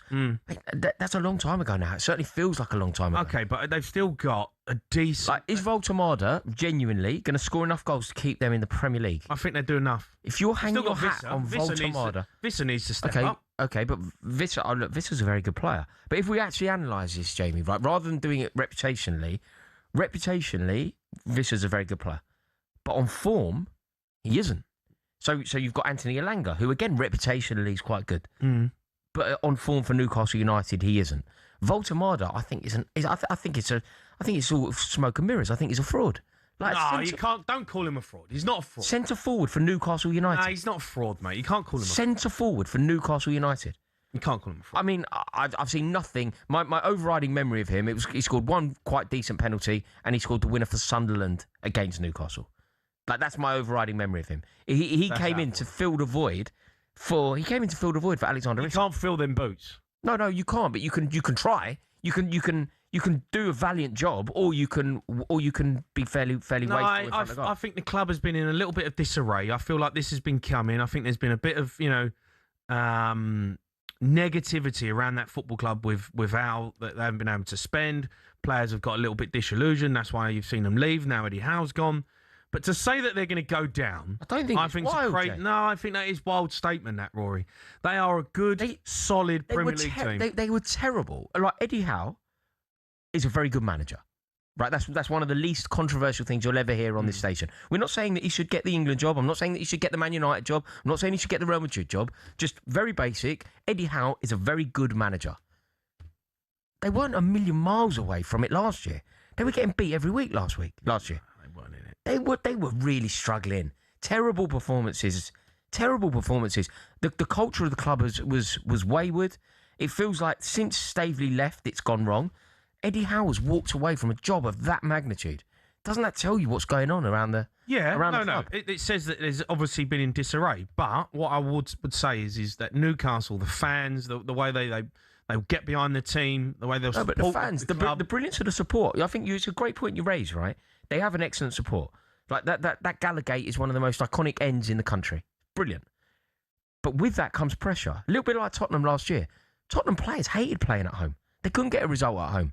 When there is a lack of cohesion, a lack of performance, a lack of desire to win, St James's Park goes from being a wonderful stadium to play in to a very difficult stadium to play in for that home team. Look, I don't think that's mad. You look at their squad. Like you tell me the goals that they're going to need to score. Nick Voltemada, is he going to get them? Probably not. They've all got chipping. I mean, there isn't a standout performer who's going to get you 25 goals. There isn't a standout performer in the squad. Side. Like Lewis Hall. Elanga, just off the top of my head. Elanga, Voltemada, Visser. Yeah, this is relegation. You're talking relegation. Jacob Murphy, still there? Yeah, you're talking. But you are talking. Hold on. Ramsey. Like you are talking. Ramsey, yeah. You're talking relegation. I think. Like, no, you're not talking relegation. The only way that talking relegation. Listen, look, they could survive, and the reason that they could survive. Who's at the back? Right, who's at the back? They've still got Botman. They got Shah, Botman, Livramento still there, Lewis Hall's still there, Nick Pope's in goal. That could do enough. But then there's constant talk that Lewis Hall's going to go to Manchester United. Constant talk about that. Lewis Hall was by far the best left back in the league last season. Yeah, I agree with that. He's still there. Yeah, he's still there now. But I mean, everything that they once were. Anthony Gordon or Anthony... Okay, yeah, but then they might not be the Champions League team or winning the Carabao Cup team. They might not be that yet, but this is... Okay, they've lost some players, right? And the clubs is... The fans disarray. I get that. They ain't going down. Okay, but when you talk about them not going down, it means that you need to find 3 teams worse than them. Oh, well, I can tell you that right now. Okay, go. Coventry, Ipswich, Hull. So the 3 teams that came up. Yeah. Okay, so that's if that's your metric, maybe they survived because of that. I don't necessarily agree with that, but let's say that is it. But if that would mean that, let's pretend that one of those teams, which is fair to say, one of those teams has one of those seasons. A Sunderland season. They're better than Palace. They're not better. I don't think they are. I don't think they're better than Palace. I don't think they're... Look, Palace have brought in a manager who's won who's won silverware. Right? He took Lawn to their first ever... Crystal Palace are doing swap deals with Dwight McNeil and Brennan Johnson. Crystal Palace have brought in a manager that you've heard of. I don't know. Let's ask Dave. He's a Newcastle fan. He's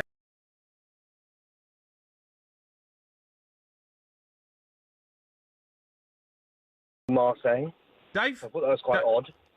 Dave, you having a chat with someone else? He's talking to someone else. He's on a work. He's on a work call. He's put us on hold. Pull him down. I have nothing but respect for that.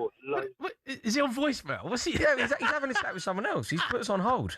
He's got two phones, hasn't he? He's phoned us off one phone, and he's got the work phone. Fair play. We'll try and get. I like that. You two can wait. Yeah, you two can wait. I've got business deals to do. He's still talking, apparently. Just talking to his mate. Unbelievable. We'll try and get Dave on. Newcastle fans, I don't know. Going down, I think it's a big statement. And the season ain't even started yet. We've got Chelsea in the league. We've got Newcastle getting relegated. I mean, what's going on here? It's just all a bit crazy. You're just going with, like, the basic of it, though. Like the 3 teams up, 3 teams down. No, I'm not saying that. If we're talking about teams that potentially can stay in the league, I think Coventry can with Frank Lampard. Yeah. All right. I think Hull will go down. I think Ipswich will go down. But I'm not putting Newcastle in the conversation to go down. Like, that's just not my mindset. This Matthias Jasler that they've brought in from the Saudi League has now been tasked with managing top 10 jobs in the country, top 15 jobs in the country, a support that is expectant, a club that feels like it's in disarray. It's not an easy club to go into. Like Eddie Howe's just walked away from it. They struggled last year. Bruno Guimaraes, I don't think we can overstate how important he was to them. You know, he scored. He was their top goal scorer. He's like a holding midfielder, really. He was their top goal scorer. He got 5 assists, more assists than anyone else. You know, they didn't win a game. Just this will blow your mind. Bruno Guimaraes was there for 4 years. They didn't win a game that he didn't play in 4 years. And now he's not there. I saw it in your eyes. That shocked you. It's a bad stat, isn't it? It's a bad stat, that. In 4 years, unless Bruno Guimaraes started the game, they didn't win the game. And now he's not there. That's a bad stat. Yeah. Where'd you get that stat from? It's called knowledge, mate. Get your calls in on that. We was going to talk about Miles Lewis-Skelly. We've got some Arsenal fans. We will get them on as well. But now it's time for no Googling. Right. I'm getting this one now, no doubt. One chance as well. Don't give me any lives. I'm just getting it. Okay, here we go. Spurs have beaten Chelsea at Stamford Bridge just once. A 3-1 win back in 2018. We want to know which 2 players scored for Tottenham that day. The answer to that, so much more coming up. Did you write this question? Yep, this is my one. Right here on talkSPORT. Swindon. Do you like it? All right, to be fair, coming out of the train station. Get what you mean by how busy it gets.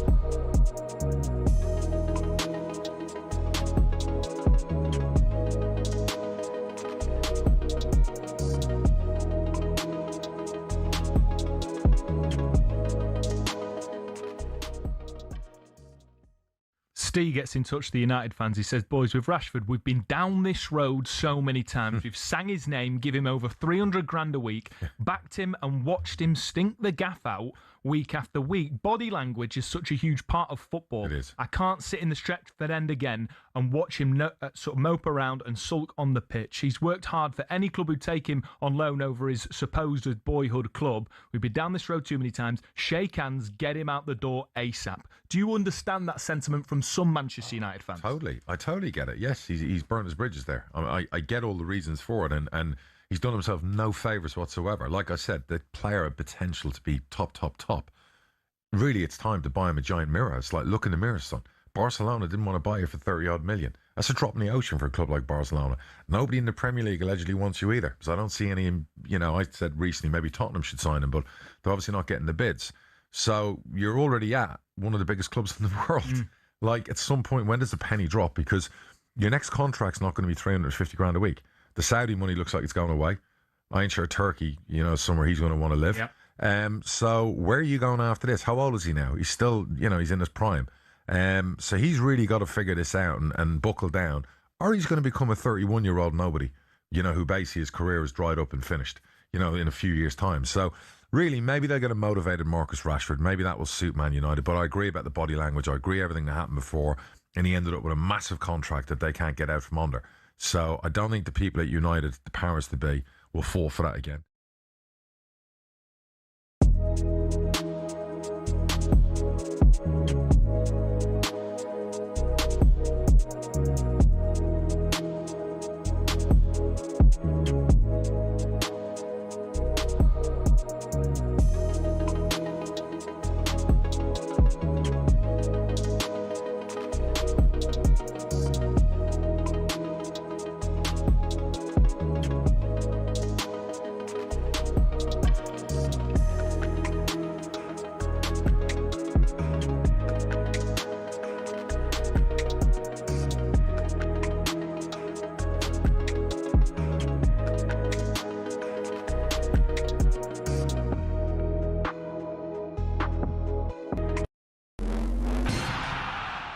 Would you give up the chance to play for your country to become a global star of your sport and earn huge money doing it?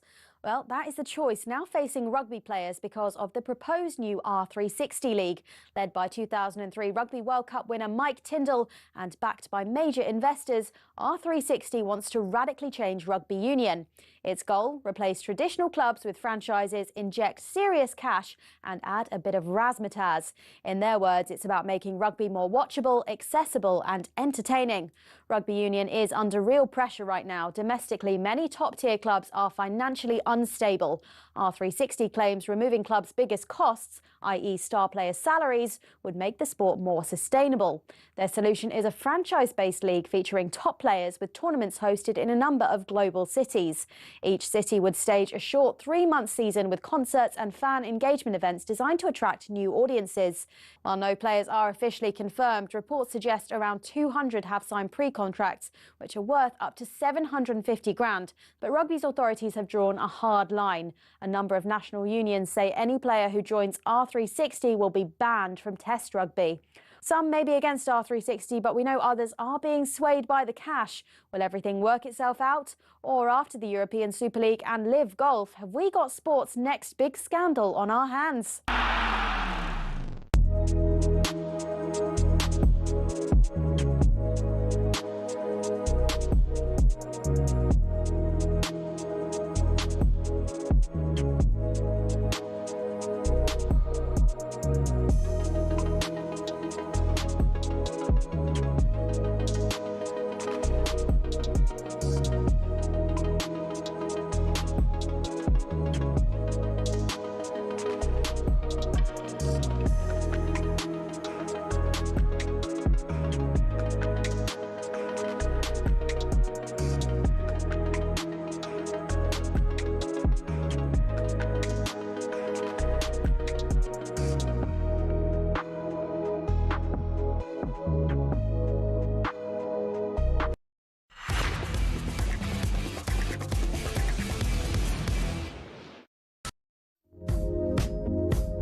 You are listening to Drive on talkSPORT. Me, Jamie Hart, Rory, Jennings, still to come. We're going to be asking, what is the hardest sport? Before the break, we asked, though, which two players scored for Spurs in their only win at Stamford Bridge in the Premier League era? The answer? Yes, obviously I know this, and you've obviously written this question. Yeah, Dele Alli scored 2. He scored one of them, was a blinder as well, and Christian Eriksen, a banger.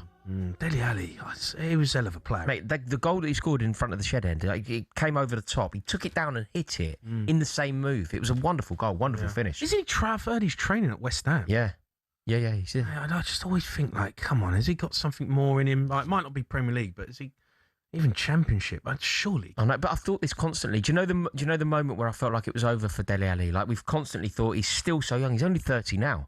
And do you remember there was that clip that went round of him? He had an alarm clock set every day about trying to get into the World Cup, trying to get into the World Cup squad, the World Cup of the USA. Last one. Yeah, obviously that didn't work for him.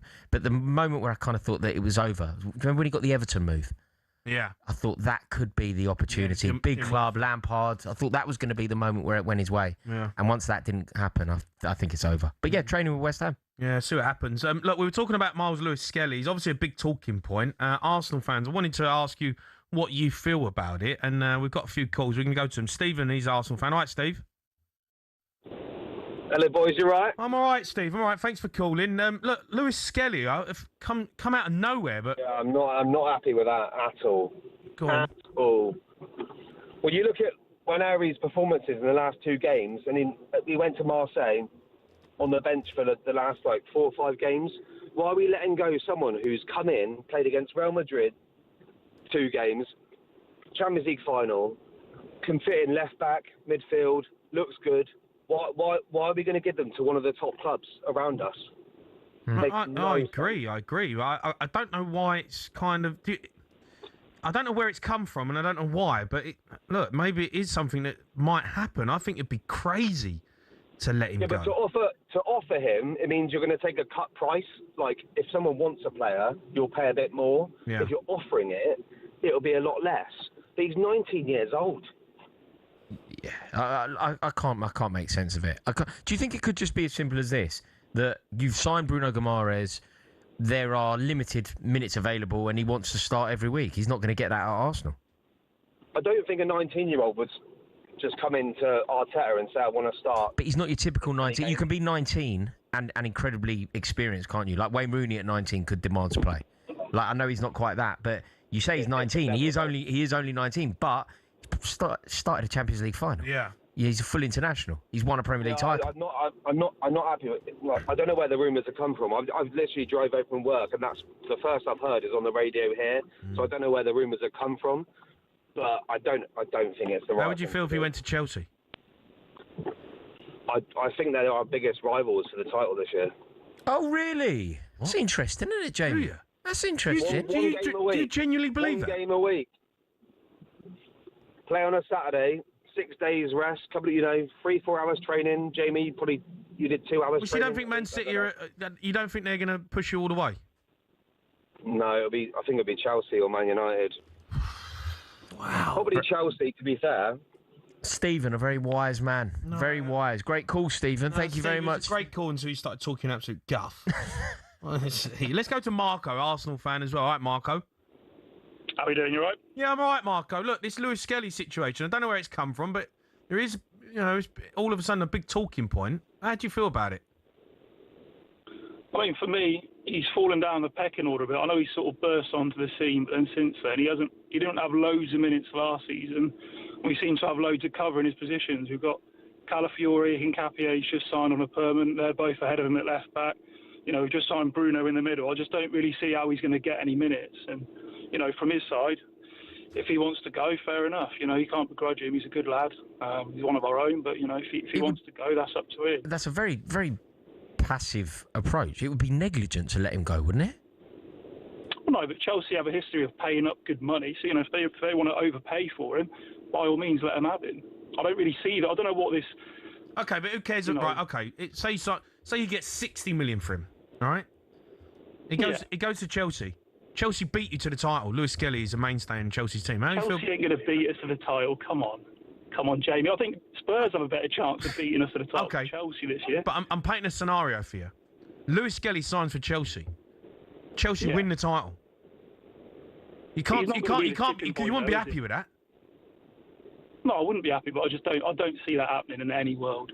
I mean, Xabi Alonso, he's a Liverpool fan, and he ain't going to be worried if he goes in and loses his job in a few months. He ain't going to be that worried, is he?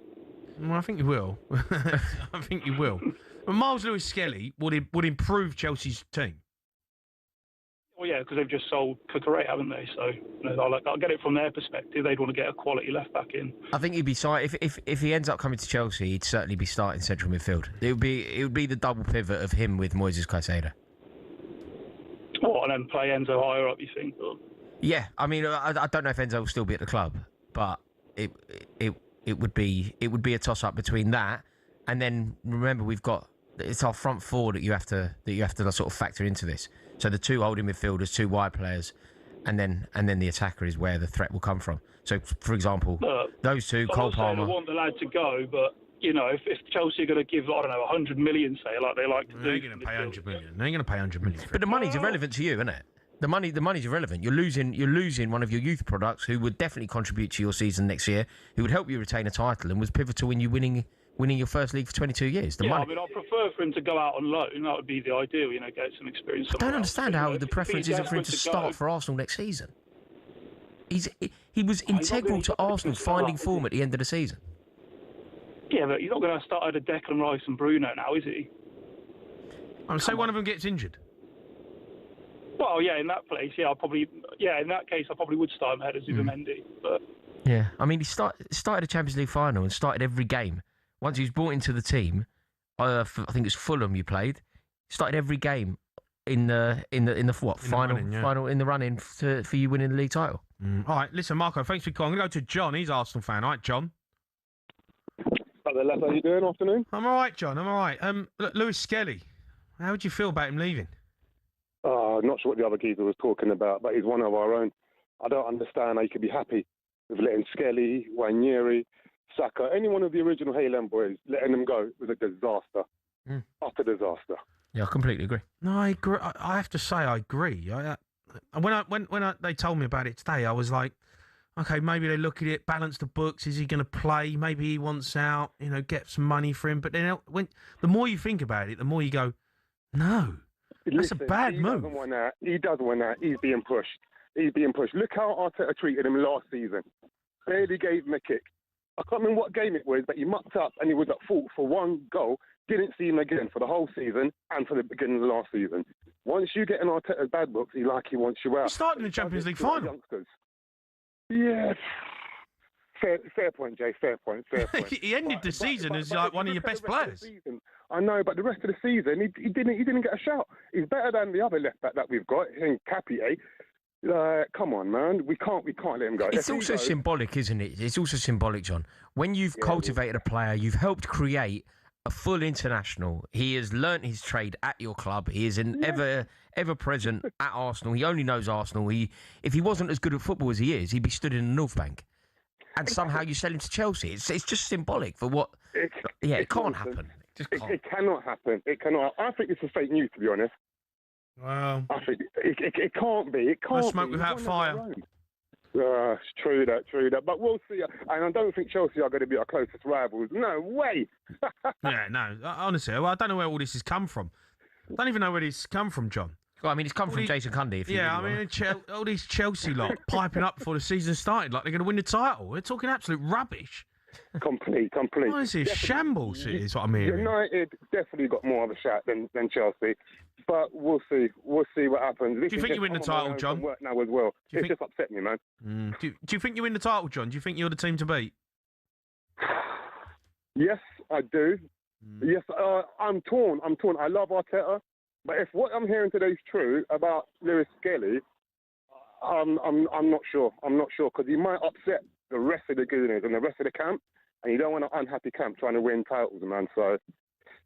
But if all that said, I reckon, we'll hang on to it. We haven't really got much competition, really, have we? Well, you're the most settled team. That's what we got. New managers, new teams, haven't we? Really, managers coming in, trying to implement new styles. I just think Arsenal are the most settled club. That's why I think you're favourites this season.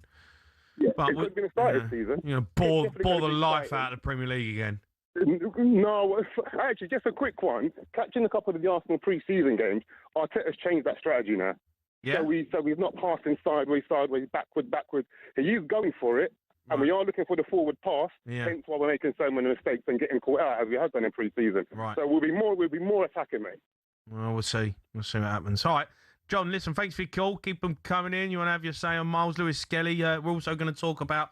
Donald Trump has been talking about Infantino. Jamie O'Hara and Rory Jennings talk Donald Trump. Yeah, Infantino as well. You've got a 5-step plan coming up, right? Mate, my evolution of football would work so well, honestly. Well, that's coming up next.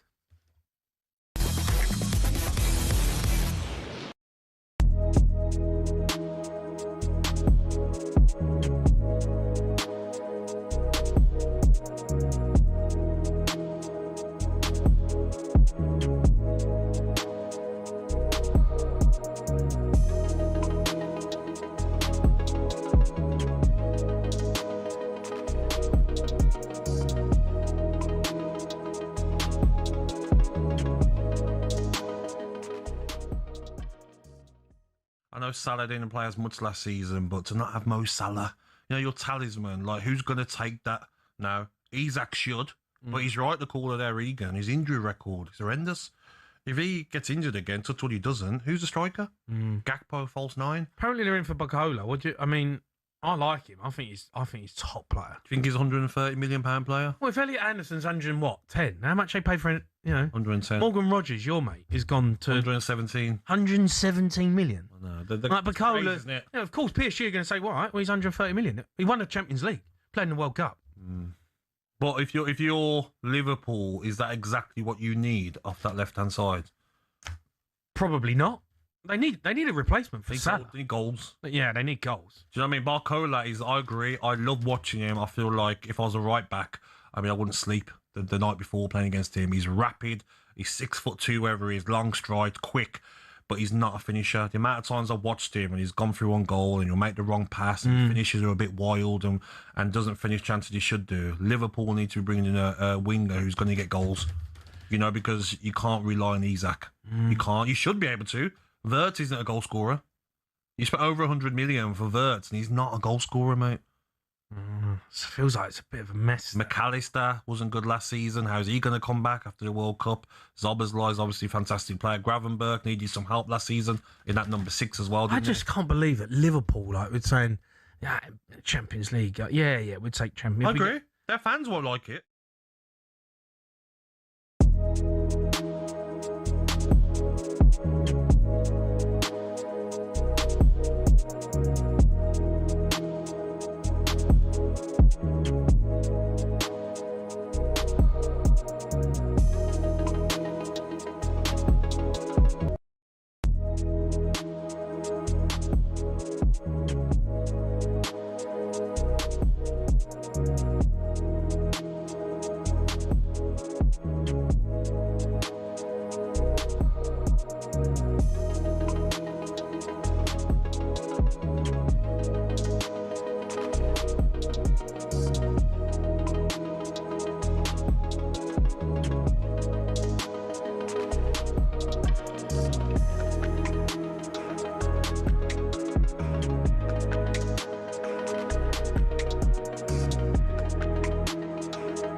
You are listening to Drive on talkSPORT. Me, Jamie Hire, and Rory Jennings in partnership with Giacomo. Get fresh looks and great brands from Giacomo. Still to come. I'm going to be asking what the hardest sport in the world is. You can get your calls in on that now. Just quickly, Amazon owner Jeff Bezos is part of a consortium in advanced talks to buy 30% stake in Liverpool. Bezos has a personal fortune of around 190 billion.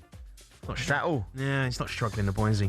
190 bill. 190, but you could do anything. You could just literally. It must be a weird existence, mustn't it? Would you like that, honestly? I don't think. I mean, I wouldn't say no to it, but I think it'd probably end up having too much money, right? Yeah, I think it'd be horrible. I think if you have a nice 5 mil, liquid cash. Yeah, I think you're sitting pretty. Yeah, I agree. That's too much. Yeah, I mean, anything 100 mils all day. It's like, what'd you do with 100 mil? Yeah. Also, nothing's special, is it? You're never going on holiday and really enjoying it because every day, like, you just go whenever you want. You buy the resort. Yeah, buy an island. No people. Just fill it up with dogs. That's what I'd do. Is that what you do? Yeah, just no people allowed. Just live with a load of dogs? Yeah, just dogs. Fair. I'd live there. Right, it's time for this.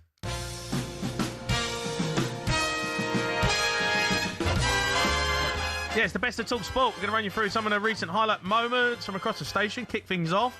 Hawksby and Jacobs. Andy describing a traumatic relay race from his school sports day. I'm running the third leg. Yeah. And Alan's running the second leg. And as he approaches me with the baton, Yeah. I'm still taking my tracksuit trousers off. You put the same preparation in that you do to reading the intro before you go on air. I just wasn't ready. I think I got into trouble. I was trying to remember whether So what did you do? Did you try? I think I completed the race. I think I either ran along With your trousers round your ankles? Yeah, and I think eventually they came off. Why did you not get them off earlier? I don't know. I wasn't ready. I didn't think the race had started. Did you do school sports day? Yeah, I think so. Yeah? Yeah. No, Are you major- quick? When I was young, I was all right. Because you're quite small, right? Yeah. So yeah. Sorry. Are you Yeah. like, yeah. are, you, are you like a little? Mate, you making the most of this because this is the first time you've ever been in a room where you're the tallest person. Yeah. You can't do that. You can't do that. It's And quicker. about 5'9", and suddenly you're walking about. Hold on, 5'10" and a half. Walking about like you're really lofty. Yeah, just because you just stood next to me for the first time ever, you're the tallest person in the room. I can't imagine you doing the old school sports day. I was all right. Oh yeah, no, I wasn't good. Was you sporty at school? Yeah, I played football all the time. I was rubbish, but I play all the time. I still do. Do you? Mate, I'm still dreaming. I will never ever. I'm like David Beckham. I never retire from international football. I'm always available. Always. I haven't seen you. Have you played like charity games? I played with you, mate. Obviously a forgettable experience. You for Oh, played with me? Yeah, we played in that talkSPORT. You know when talkSPORT did that 6-7 aside? Yeah. Oh, you were terrible. Was I? Probably. No, generally, yeah. Also, it's pretty difficult. I'm playing with like you and Gabby Bonlahor and Dean, so I'm playing with like professional footballers. Yeah. Yeah, I have my work cut out that day, Different that's for level. sure. Yeah, Different absolutely. level. No, Have you ever had a thoroughly enjoyed wardrobe malfunction? it. Nah, I don't think so. Your clobber takes some stick, doesn't it? It does take some Yeah, stick, whereas I think I'm really well dressed. But I suppose that's how it works, isn't it? I mean, today you look like you've upped your game a little bit. It's a bit of a twin set. People think the shorts are too short, whereas I think They are the short shorts. But they're supposed to be, aren't Yeah, but the thing is, you've only got like what? You've probably got leg length 24. Which is why you have to elongate, right? When you're this short. So when you order shorts, you can't go for the Bermuda short. It's a trouser. When you shop at Baby Gap, yeah, if I were to put on a Bermuda short, suddenly I'm wearing a trouser, aren't I? Or an ankle swinger. when you order a pair of trousers, you just order 3/4 lengths. No, I think shorts should be short. All right, John Barnes, Diego Maradona, you know the kind of shorts that they play football in? Yeah. That's what I want to It makes your legs. Yeah, I've got It's some gonna make leg. them look longer. You can see some leg. Exactly. For all the best bits of the show, check out H&J Daily wherever you get your podcasts. Right, over now for a little bit of talkSPORT Gold. Last year, Gabrielle Bonlahor and Jamie O'Hara partnered up in the paddle only to get beat by Goldstein and Bent. You got beat by Goldstein and Bent, and you fell out afterwards. You said it, and I'm not putting words in your mouth, but you No, said you I don't was have the to. second best player there. Well, I actually thought I performed better than Gabby. He was stretching his back in the corner, Al. And we had to stop the game for like a minute because he had to stretch his back. I mean, that says everything, doesn't it, about his fitness, lack of fitness. I told him the night before, Al. Absolute tube. I said to him the night before, Al, have one chicken Kiev, not 3. Yeah. I found out he had 3 chicken Kievs. So he's got himself to blame, mate. Right, by the way, that was the first time I'd ever played paddle. You got beat by Andy Goldstein and Darren Bent. Benty, have you seen Benty play Benty's paddle? brilliant. Yeah, no, Benty. But can't you just target? Can't you target the No, weak but it one? was the first time I'd ever played paddle. Right now, I'd destroyed Goldstein and Bent on my own. So what, if you came up against them again, do you think you win? Oh, it would be the easiest. But Darren Bent is good, right? Really good. Benty's very good, but Benty likes to play with better players than himself. So Benty likes to play with better players. So in paddle, you're only as good as like the other players. He told me he played a tournament. Him and Dwight Gale. Yeah, Dwight Gale's awesome. Is he? Yeah, proper good at paddle. So do you think he teamed up with Dwight Gale and won? Right, he won the tournament. But that's only because he's playing with Dwight Gale. Benty's all right though. He's decent. If you and Gabrielle Bonlahor came up against Andy Goldstein and Darren Bent again, it would be 6-0, 6-0. Yeah? Yeah, easy. I wouldn't even be a game. Yeah? Like now, I've mastered paddle. I'm moved on. Who do you think's a better athlete today? Right, from 1 to 3, you've got to rank the athletes today. Oh wow! Is it? It's you, Gabby Bonlahor, Andy Goldstein. 1 to 3. Well, Goldstein ain't an athlete. Goldstein's never been an athlete. Goldstein thinks he's a great athlete. Right? He goes off, he swans off and does all these pool things, right? He goes and plays pool. Now, you're not an athlete, right? He's never been an elite athlete. But he always thinks he is. He always tries to get in soccer aid, never gets picked. He plays pool, gets beat every single time in the first round. He does darts, and he thinks he's great at darts, and he gets beat by Dean Saunders. He's not an elite athlete. Yeah. Like, me and Gabby have been elite. Okay. He might not look elite now. Okay. We've still been elite. So I'm judging. I'm guessing here that you're judging is Goldstein 3. I would put myself at 1. Okay. And then I put Gabby at 2, Goldstein at 3. Fair enough. Right, a reminder that Alan Brazil returns to talkSPORT Breakfast at 6 a.m. tomorrow, and he'll have Gabby Bonalahor alongside him. All right, let's finish with the Sports Bar co-host Jason Cundy. Here he is last night alongside Rory, spouting his usual guff. It's a funny thing. On a digital clock, Yeah. on a 24-hour clock, Yes. you never see the number 24. No. Because it goes 0000. So why has it got a 24-hour clock? Because it's not. By definition, no, it's not a... because it's... No, it doesn't go to 24. Yeah. It doesn't go to 24. And why can't... Okay, here's the thing. Why can't we just see 24? Honestly, what is he on? Yeah, it was hard work. It was hard seriously, work. what has he been doing in the Maldives? No, I don't know. Can someone tell me what Cundy has been up to? No, he went He's nuts. come back a different person. Yeah, he went nuts. Honestly, yesterday, obviously, it was his first show back. He turned up in his holiday gear. Honestly, he was dressed as if we were going to, like, a beach bar. Right, I've got to ask a question, right? You were with him last night. That hair looks very dark. It looks like overly dark. I don't know about that. I know what you're asking, and I don't know. He's dying it. What I do think, the first thing that we have to acknowledge here, the transplant looks really good. No, it's a good sign. It looks good, Yeah, no, right? So the hair looks good. But yeah, he was wild last night. Yeah, he's wild, just shooting from the hip. Yeah. He's on one. He's on one. What's the worst and best time of day? Breakfast time. Early morning. I like that 6 a.m. Nice cup of green tea out in my garden. Yeah. I mean 6 a.m. 6 a.m. You don't wake up. I do. I've got a baby who just doesn't believe in the value of sleep. I'm awake. I'm honestly. It's not a good time of day then, is it? No, it's difficult. But I go out into my garden. I take her out there. I got my robe on. I have a nice cup of tea. That's Rory time, man. I love it. Yeah. Well, I do like the morning. To be fair, a bit golf, early tea time, mate. I go to bed so early. Do you go? I know you go sports bar. I do the sports bar, don't I? So I got graveyard shift. Yeah. This week's not a graveyard 4 shift. till 7 is lovely. Go home, have a bit of dinner. Sports bar. It's hard. I did it last night. But it is undoubtedly like best show, second best show on the station. For the hour, like even including the hours. The only thing that makes it hard is the hours. It's a wonderful show. It's got such I did it yesterday, right? It's got such a tribal support. It has. Yeah. No, I loved it. It was a really good show. The thing is with a sports bar is it's great because you're coming on once the season starts. It's just straight games. after the football. It's just games. Like there's like so many games. It's outrageous. Do you know what you do as well? Like genuinely, I don't even really want to say this to you because you've annoyed me today. But I will give you this truth. You set the agenda. You set what you and Cundy have said the night before. Yeah. Will be what I react to the next morning. Yeah. You know? Well, that was you did last night when you're talking absolute guff when you're talking about a 24-hour clock. Chelsea. That wasn't me. That was Chelsea him. winning the league in a 24-hour clock. That was Cundy as well. You're ruining the show, man. I've got to go back there next week and have no listeners.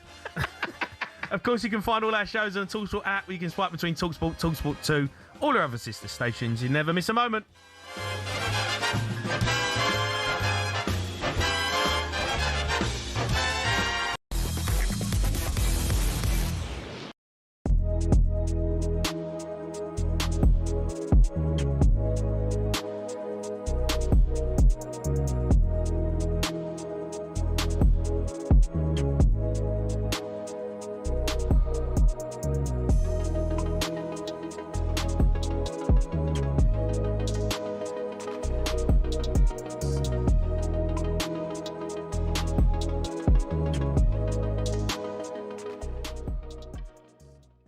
I've been watching Chelsea pre-season. I'm making a statement now.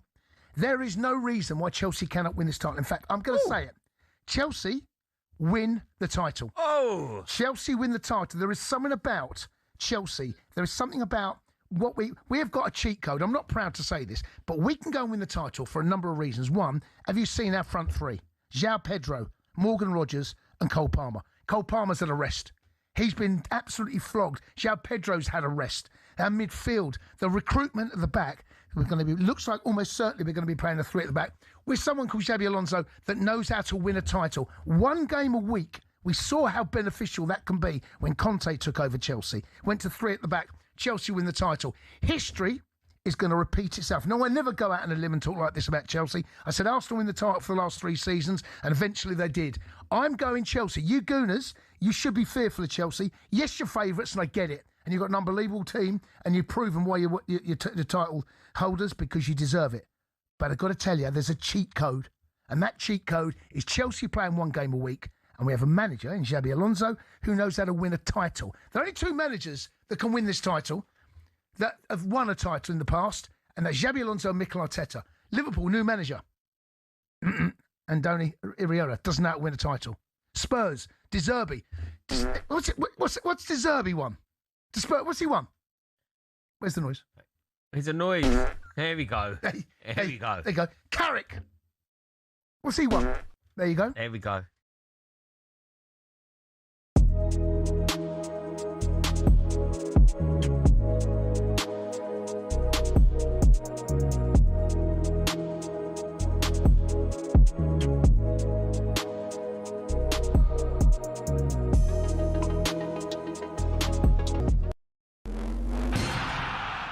Would you give up the chance to play for your country to become a global star of your sport and earn big money doing it? Well, that's the choice facing rugby players right now because of the proposed new R360 League. Led by 2003 World Cup winner Mike Tindall, it's already being backed by major investors. Its goal? Turn rugby union into franchises, not clubs, add some serious cash and a bit of razzmatazz. Or in their words, make the game more watchable, accessible and entertaining, especially for younger audiences. But there's been a huge pushback, a massive no way from the current game. So what exactly is R360 and why is it controversial? Rugby union is facing challenges on a domestic level right now. There's huge financial instability across even top-tier clubs. The English game has seen leading clubs like Wasps, London Irish and Worcester go out of business in the top flight. The Welsh provincial game is in total disarray too. R360 says they would remove what are easily some clubs' biggest expenses, i.e. the big stars, and therefore make more of them profitable. So the plan is to inject a new lease of life into the sport. But how exactly? Top stars of the men and women's game playing for a franchise-based league with fixtures in cities like London, Miami, Tokyo and Lisbon. Each city would host a tournament featuring all the franchises during a short 3-month season. And though no players have officially confirmed, reports suggest around 200 have signed pre-contracts, some worth up to 750 grand. And if that's the pre-contract, you can imagine where the full wages will get to. Problem is, the rest of rugby says no. In fact, no way. The national unions from England, Scotland, Ireland, France, Italy, South Africa, New Zealand and Australia have declared any player joining R360 will be banned from test selection. World Rugby's also not approved the league. Many fear it echoes football's failed European Super League, a top-down, money-driven idea that could damage the sport's traditions. So is it dead already? Well, rugby union is at a crossroads. Some may be against it, but we know others are being swayed by the cash. So will everything work itself out? Or after the European Super League and Live Golf, have we got sport's next big scandal on our hands?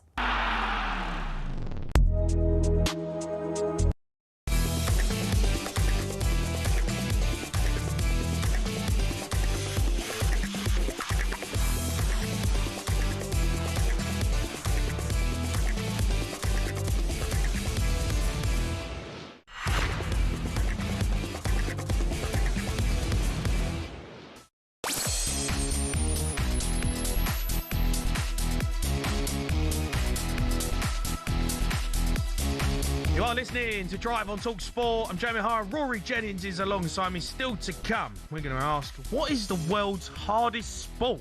Now, though, Aston Villa face PSG in the Super Cup tomorrow, and it is, of course, live right here on talkSPORT. Buendia, left-hand side of the penalty area. Low ball in. There's number 3. Morgan Rogers tapping in from Buendia's cross. And if there was ever any doubt, it has now been erased. And the name on the trophy is Aston Villa. It's a test. Where's every team at? Where are PSG at? Yeah. Might have all their players available. What's their fitness like? It's a nervy-looking run-up from Gabriel. Left-footed. He's missed it. He's missed the target as Paris Saint-Germain celebrate back-to-back Champions League titles. And this is where trusting the process gets you. 2 European Cup finals. More live commentary is back on talkSPORT. Can't wait. Super Cup, Aston Villa v PSG. Coverage starts at 7 p.m. tomorrow. We'll build up to that game in tomorrow's show. But just quickly, Rory, Chelsea have won the Super Cup. Yeah. Is it something you want? It's something you want to win. Villa will be up for it. I think you want to win it if you're in it, and I think Aston Villa certainly will want to win it. Like, I think Aston Villa fans will certainly agree with this principle. I'm of a generation where Chelsea went 25 years without a trophy. I was kind of born in that period. My formation years of being a Chelsea fan was within that 25 year period. Silverware is precious. I can't adopt a sneery outlook towards silverware. Yeah. So when you're playing in Europe and you have the opportunity to lift European silverware, yeah, it counts. I remember I went to Prague. We got beat in Prague by Bayern. I don't know, it must have been 2013, 2014, something like that. And yeah, I was gutted. Like, I went out there. I flew to Prague. I kind of put the effort in to go in order to go to the Super Cup game. I remember going. We got battered one year by Atletico Madrid in Monaco as well. Do you know it's a game? Radamel Falcao. Do you remember Falcao had a half of his life? It's one of the best halves of a performance I've ever seen. Radamel Falcao, I think he scored 4 goals in one half. Oh, did he? Yeah, it was the one time, like John Terry, best defender, best centre-half the Premier League's ever had, undoubtedly. But it was just the one time where we couldn't contain Falcao. Like, we just couldn't do it. He was too good. And yeah, I went to that as well. And obviously we won it under Thomas Tuchel. So no, it's a great thing to be in. It's a prestigious thing to be in. If PSG turn up though tomorrow, yeah, I remember Tottenham last year were in it, weren't they? We're 2-0 up. Yeah, Tottenham could have won it. Should have won it actually. Yeah, threw it away. But yeah, it's a great thing. Look, it's very prestigious to be in it. You've done something amazing to be in the tournament, so you might as well try and win it. Yeah. Right, we'll talk about that and build up to it tomorrow. But we're talking about this now. Hardest sport in the world, because last week on the Good, the Bad, and the Football podcast, Paul Scholes said this: football is much more demanding than tennis. You can play it when you're 50, play it when you're 70. Every 2 minutes, you go and have a little nice glass of orange juice. Former British #1 Greg Rossetti hit back on his talkSPORT podcast Off Court. Here's what he had to say. You can't compare football to tennis. I mean, there's no question about it. I was watching Paul Scholes saying, "Oh, football's so much harder than tennis." I've never heard a load of rubbish in my life. I mean, come on, Scholesy, let's go play some tennis and see how long you can last out there, and having to move directions, no substitutions. There is no question physically tennis is much more demanding. With the travel schedule, with competing, with having to support and fund your own team, there's so many more things that makes tennis a much more difficult sport. A reminder, you can hear Off Court with Greg Rossetti wherever you get your podcasts. And look, it got us talking because we was having this conversation in the studio before we come on, and Scholes is right. Scholes is right. Scholes is right. Of all the sports out there, I can't see another difficult sport more than football. Like tennis, I get it, right? It's tough, and you see them play for 5 hours and they're elite. And I love tennis, and I think they're brilliant. But you've got a court where you only need to really run 10, 15 yards max. Right? You've got 5 shots in your armoury. You know, you've got serve, forehand, backhand, drop shot. You know, football, you need everything in your armoury. You need physical ability, you need pace, you need fitness, you need awareness, you need vision, you need touch, you need, both-footed, you need to be able to create, you need to be able to run both ends of the pitch. For me, the hardest sport in the world is football. Yeah, you're right. You're right. Look, I think it's important to acknowledge the hardest is obviously the combat sports, right? So let's forget those. But the hardest thing to do would be to just go and be a boxer. Like, I'm not getting in a ring. Do you know what I mean? I'll have a go at darts. I'll have a go at ping pong. I'll have a go at football. I'm obviously not getting in a ring because I'll die. Of course, yeah, because you can get punched. Yeah, I'll die. I'll get punched. I'll get killed. Yeah. Take my head off. So the combat sports, let's put them to one side because that's obviously the answer. Now we're looking at the sports that everyone can have a go at. I don't think tennis is even close. It's not even a rival to being a footballer. Of course it's not. Like, playing tennis, ultimately you're responsible for yourself. So you're on your own half. You don't really have the intimidation factor. The physicality of it, of course you have to be a physical athlete, but nobody can kick you up in the air. Nobody can bully you. Nobody can shoulder charge you into the hoardings. So you don't have to deal with any of that element of the physicality. And then I think what's crucial is you're very well protected. We love this, and so we should. Football support is visceral, it's aggressive, it's brutal. We enjoy failure. We celebrate failure. As well we should. If you're taking a penalty against Chelsea and Matthew Harding, we're going to be waving behind a goal, distracting you, swearing, singing anything. Like don't get that at Wimbledon. No, you've got an umpire telling you to be quiet.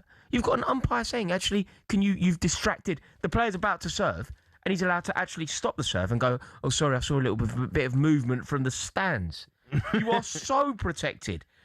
You'll have 20,000 people in a football stadium singing about your wife.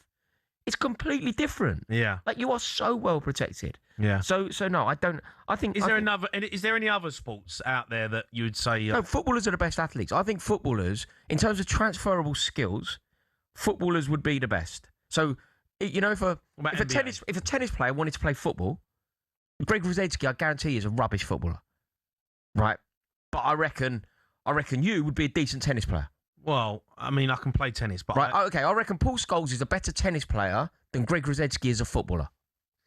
Yes, but when you're talking about the elite level, I like tennis. I love tennis, and I played against the #1 Spanish amateur years ago. Right when I was fit, I was playing for Tottenham.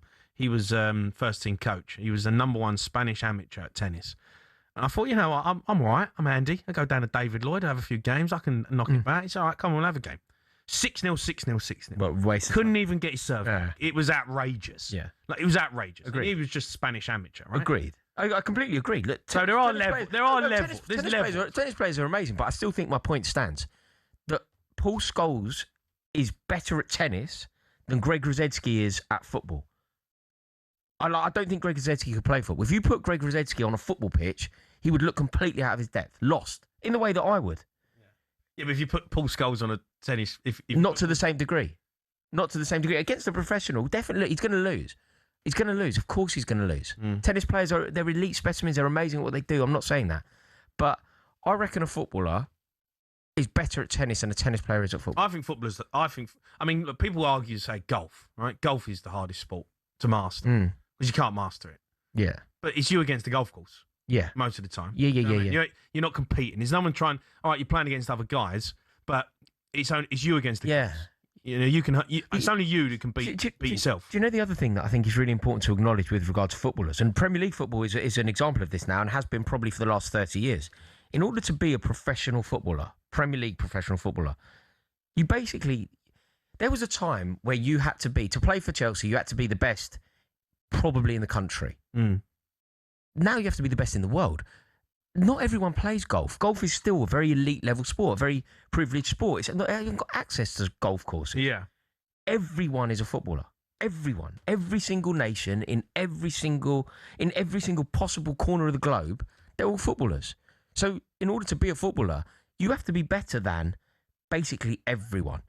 Because everyone plays. Yeah. That isn't true about golf. That isn't true about tennis. Yeah. That isn't true about basically any other sport, I don't think. Yeah. I can't think of any other sport that is as universal as football. Yeah. Everyone plays. You've got to play for Chelsea today, you've got to not only be better than the blokes in the borough of Fulham or the blokes even in the city of London or the blokes on the British Isles. You've got to be better than the geezer growing up in Buenos Aires. You've got to be literally better than everyone because everyone plays. Yeah. And everyone wants to play in the Premier League. Yeah. So yeah, I think it's football. I think it's football by a mile. What did you think of this? I think Nicky Butt said it. I listened to that podcast. They're good. They're really, very good. They're very good podcasts out. The Good, the Bad, and the Football. He made me laugh so much. I think Nicky Butt then chimes in, and what's so great about it is Scholes is the same, but they just don't care what they say. No, well, they don't have to. And Nicky Butt went, yeah, I reckon that if Cristiano Ronaldo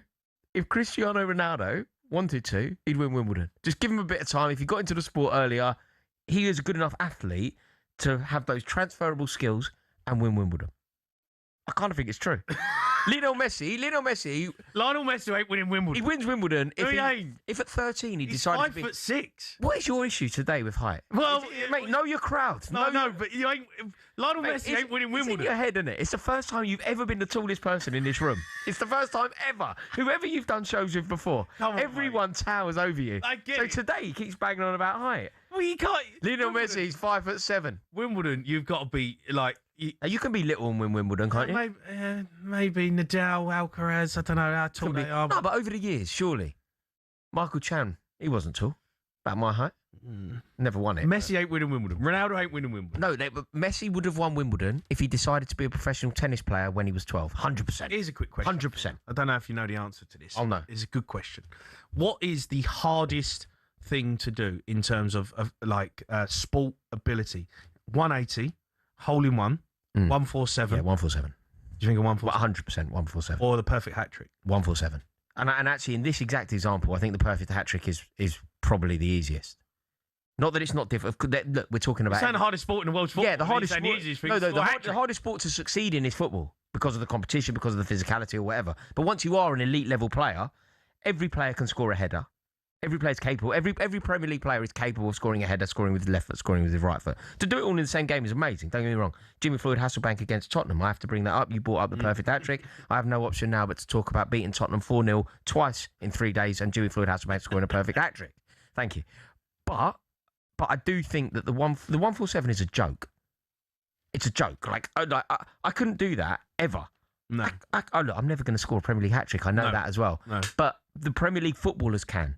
They're all capable of doing it. There are sensational... elite level no. snooker players can all get I don't think they can do the 147. I don't think they can. Turn home, mate. Do you think? What, an elite level It's snooker amazing. player can't do a 147? It's very rare, isn't it? It is very rare. I agree. I think the 147 is the hardest thing to do. One mistake and it's over. The difference with a footballer can miss a penalty and still score a perfect hat-trick. You can miss a tap-in, still score a perfect hat-trick. Yeah, it's so precise, isn't it, the 147? All right, you can have your say in that. Give us a call, 03717 22 33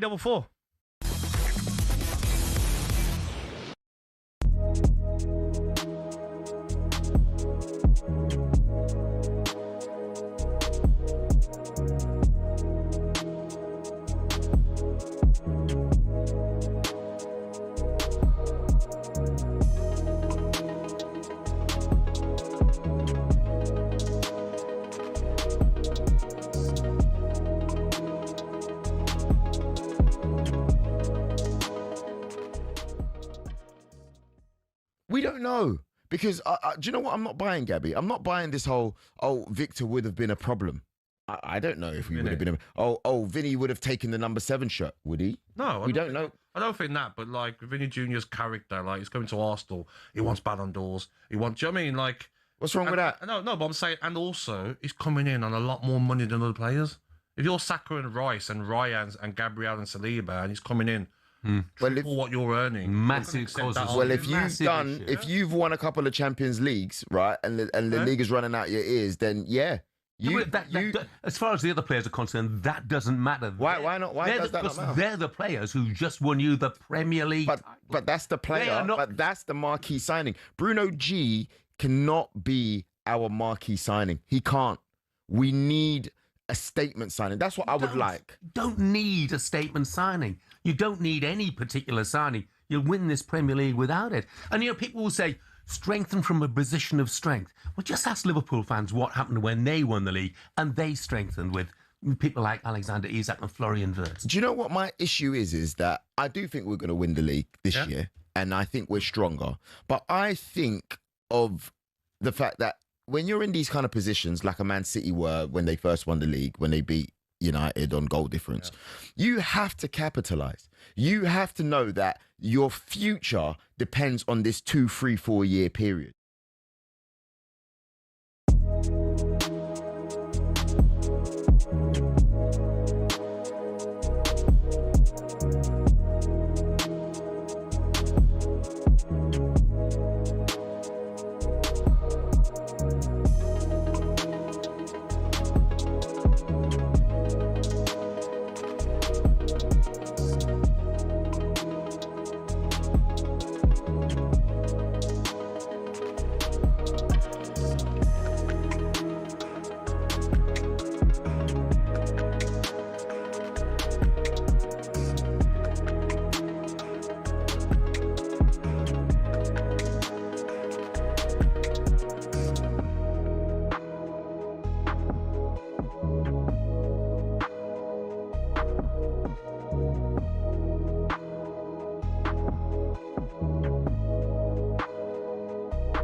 You are listening to Drive on talkSPORT. Me, Jennings, Rory Jennings, in partnership with Giacomo Style and Brands. For every man, still to come. Got Rory's 5 ways to fix football coming up. But quickly, Harry Kane looks set to sign a new deal at Bayern. But we are taking your calls. The hardest sport in the world. With the phone lines have gone mad. 03717 22 3344. Let's start with Glenn. He's a Man United fan. All right, Glenn? Hello, boys. How are you? I'm all right, Glenn. I'm all right. Come on, then. What are you thinking? Hardest sport in the world? Listen, I weirdly had this conversation yesterday that the hardest sport in the world by a mile is golf, without a shadow of a doubt, for a number of reasons. One, I'm going to compare it to football. So if you take football and you have a bad game, there's 10 other players that can cover for you. Let's be honest. Like, many players have a bad game, we don't really notice it because the team win. If you play bad in golf, there is nobody else you can blame. It is you and you only. All right, you have a caddy, but they're not really doing much apart from. Yeah, but it's you against the course, though, Glenn. It's just you against the course. But then you have to take the elements into that, Jimmy. If you're out playing in the middle of a storm and say the Open. All right, what about the fact that I'm playing against Didier Drogba when I'm playing football? Yeah, but you have 10 others to help you. Yeah, but you have 11 others trying to stop you. Yeah. I've also got Paul Scholes and Nicky Butt in midfield trying to snap me in half. Yeah. But again, you have a whole team helping you. But also you have to remember, football's 90 minutes. And yes, it's up and down. 20 minutes to go, you can bring 3 subs on. Golf's 5 hours, and it's totally on you. Like, 5 hours is a long time. And if you're playing, again, say the Open, 4 days, 5 hours, 20 hours, that goes to a playoff. Like, that's a long, but if you're an elite athlete and you've trained for that, then that's it's just you in your own mindset. Only you can beat yourself. Well, Michael Jordan, who is arguably the greatest sports person ever, has said himself that it's the hardest sport he's ever played. In basketball, in my eyes, in American sports, is the closest to football because of the tenacity of it. I've never seen Michael Jordan play football, though. Yeah, mate. I ain't seen him playing centre mid. Now, do you know, getting the ball in the half turn? I kind of get the point. I get the point here that Glenn made. I do get it. It is so difficult, golf. Of course it is. It's so precise. It's impossible to perfect. It's a fascinating game for so many reasons. But I play golf, right? I'm a decent golfer. Yeah. Right? I play a 4, right? On the right day, I could beat a pro. Yeah. Do you know what I mean? But look, but you can't beat me at football. No, of course. I think the point that you made as well about the physicality of it, in terms of somebody competing against you directly. Any sport where it's basically you against yourself. So you have to do what you have to do. Look, you're playing against the course. You're playing against others, but basically they can't. There's nothing that an opponent on a golf course can do if you do everything well. Whereas you could play football and you could do everything right, but the other geezer does it better than you, and then you're knackered anyway. Better player than you. Yeah. Yeah, you're done. All right, let's ask Stefan. He's an Arsenal fan. Stefan? Hello, mate. How are you? All right? I'm all right. Hardest sport in the world? I wouldn't say the hardest, but demanding for speed. I'd say squash, mate. I played it years ago. Squash? I'm just saying it's in speed and being fit. Squash? Have you played squash? Yeah, of course I played squash. Demanding. What do you mean? You hit the ball against the wall? Yeah, but you've got to be fit. You've got to be really fit. That's what I'm trying to say. No. Fitness is kind of that's a prerequisite of most athletes, though, isn't it? Being fit. I misread what you were saying. I thought you were saying about it in like fitness and stuff like that. But you got to be quite fit to play squash. No, you do have to be fit. You have to. That's implied, though, in the game, isn't it? In terms of being an athlete, there is an implied fitness level. Darts players, mate. Yeah. Yeah, there's one exception, maybe. Stefan, come on, mate. You can't say squash. You can't say squash. Mate, the court's about 3 foot by 3 foot. Jamie's even tall on there. Yeah, but it's very quick. It's a very quick game. I'd love to see you play it now, mate, but, you know. And can I just change the subject just quickly, guys? No, you can't come in here and say squash. Squash, you know. No. You've undermined everything that you could possibly say in the future. Anything you say after this, mate, is absolutely garbage. No, you're like this. Listen, really upsetting now. Right. I agree with I'm driving back from Wales. I agree with your caller earlier. I actually fancy Chelsea and Man United to win the league this year. Mate, get him off. He's talking squash. He's right. No. We should give Stefan more time. And then at a squash point, there's something in that. There's something in that point. Very wise man, Stefan. Stefan, you can't come in here and say squash, mate. Come on, that's absolute garbage. Let's go to Matthews, Liverpool fan. Matt? I am not saying squash. Don't worry, boys. Do you know what? For me, I play American football, so for me it's American football, and I've played football as well. For me, the physicality of it, that's just one aspect. But you mentioned before, someone saying golf, and it's one versus one. In American football, if you make a mistake, as a one individual, that play crumbles. In my team, we have 100 plays to learn, and I've been crippled with injuries. I've torn my rotator cuff 3 times, broken ribs, broken ankle, cracked chest plate, a bunch of concussions, which my wife loves to remind me about. But for me, it's the most physical demanding sport, and there's physically demanding sport. You stop every 5 seconds.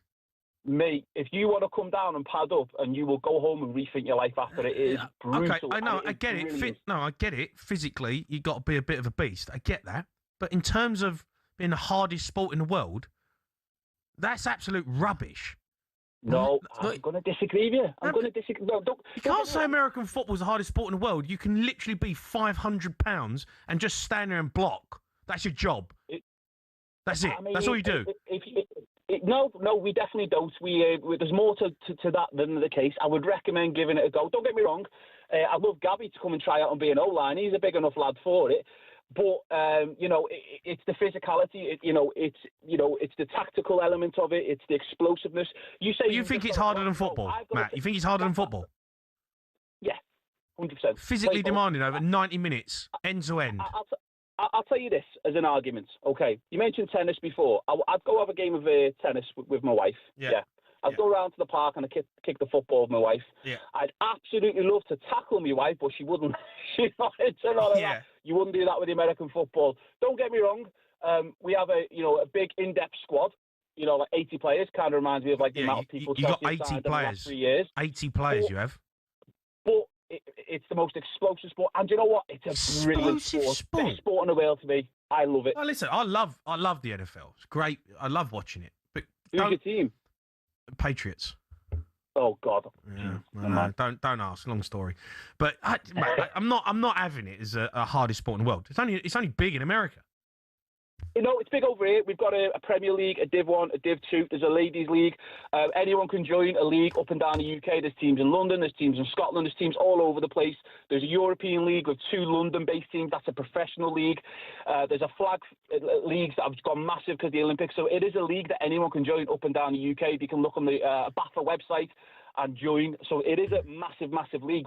I run the UK's biggest. I could tell. I love his passion for this. Yeah, but he's definitely not coming at this from a neutral perspective. He loves it, and it's great to hear the passion in his voice. No, I love it. It's great, and I'm all for that. But don't come on here and say it's harder than football.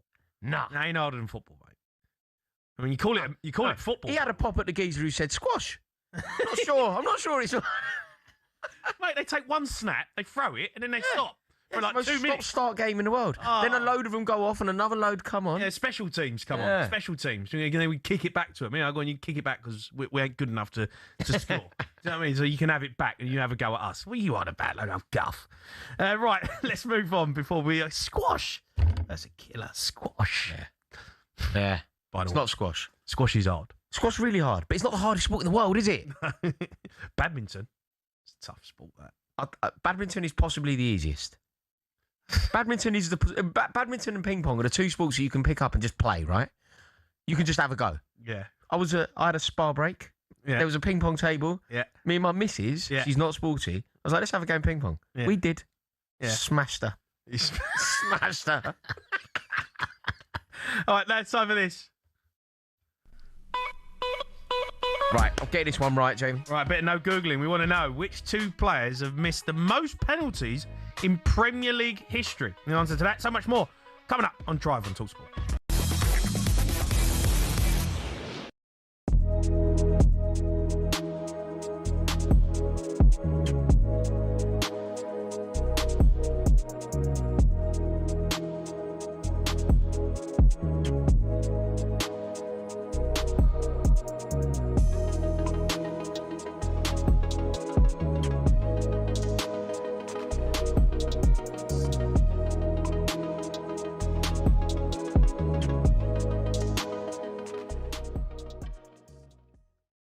Dowman could be like it's like having a new player. What's that talent? Because surely this has to And be how many a season. players playing inside, by the way? Yeah. Tell me how many players are out there on that side where Downman was playing on the right a lot of the time. Do you know what I mean? I mean, they are just stacked, caked out wide. Do you back Dowman to have? I mean, I think it was his breakthrough season last season, but he was That's in 15, and out. breakthrough. Yeah, I know, it's absolutely mad. But do you think that this could be a season where he's regularly starting and making a regular difference? I think he's a special talent. I think he's at the right club. I think Arteta will, they'll have a lot of games this year, and obviously, Champions League as usual.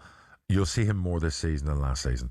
That kid is a star in the making, and he looks like he's made of the right stuff, and he's very exciting every time you watch him. So when you see players like him in Rio at Liverpool, the future's very bright for the English national team, right? Without a doubt. I think that come January, Arsenal fans might be looking back at the Vinicius Junior story and thinking, we didn't need him, because look at what Max Dowman's doing in the Premier League. Yeah. And I'm not comparing him to Vinicius Junior before people shoot me down. What I'm saying is that in Max Dowman, you have the potential of a world-class talent. And if you continue to nurture him and release the handbrake on the minutes and on the game time, and I know you're protecting him as a young player, but if you do want to play a slightly more attacking, entertaining brand of football, then Max Dowman is the man to hang your hat on, because he's something special. No, I love the look of him, but let's not kill the kid either and put too much on him at 15, 16.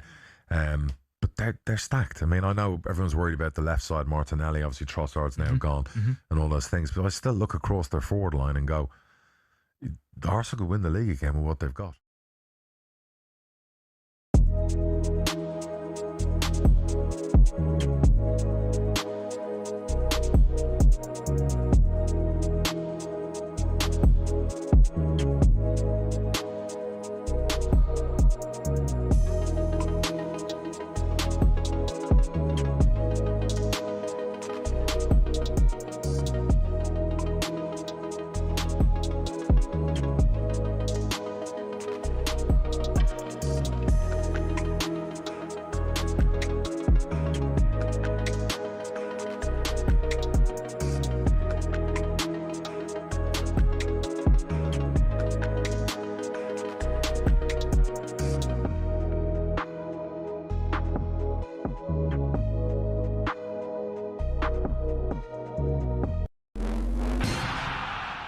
Shin pads are a footballer's best friend. Even if players like Jack Grealish do wear such small ones you can barely even see them.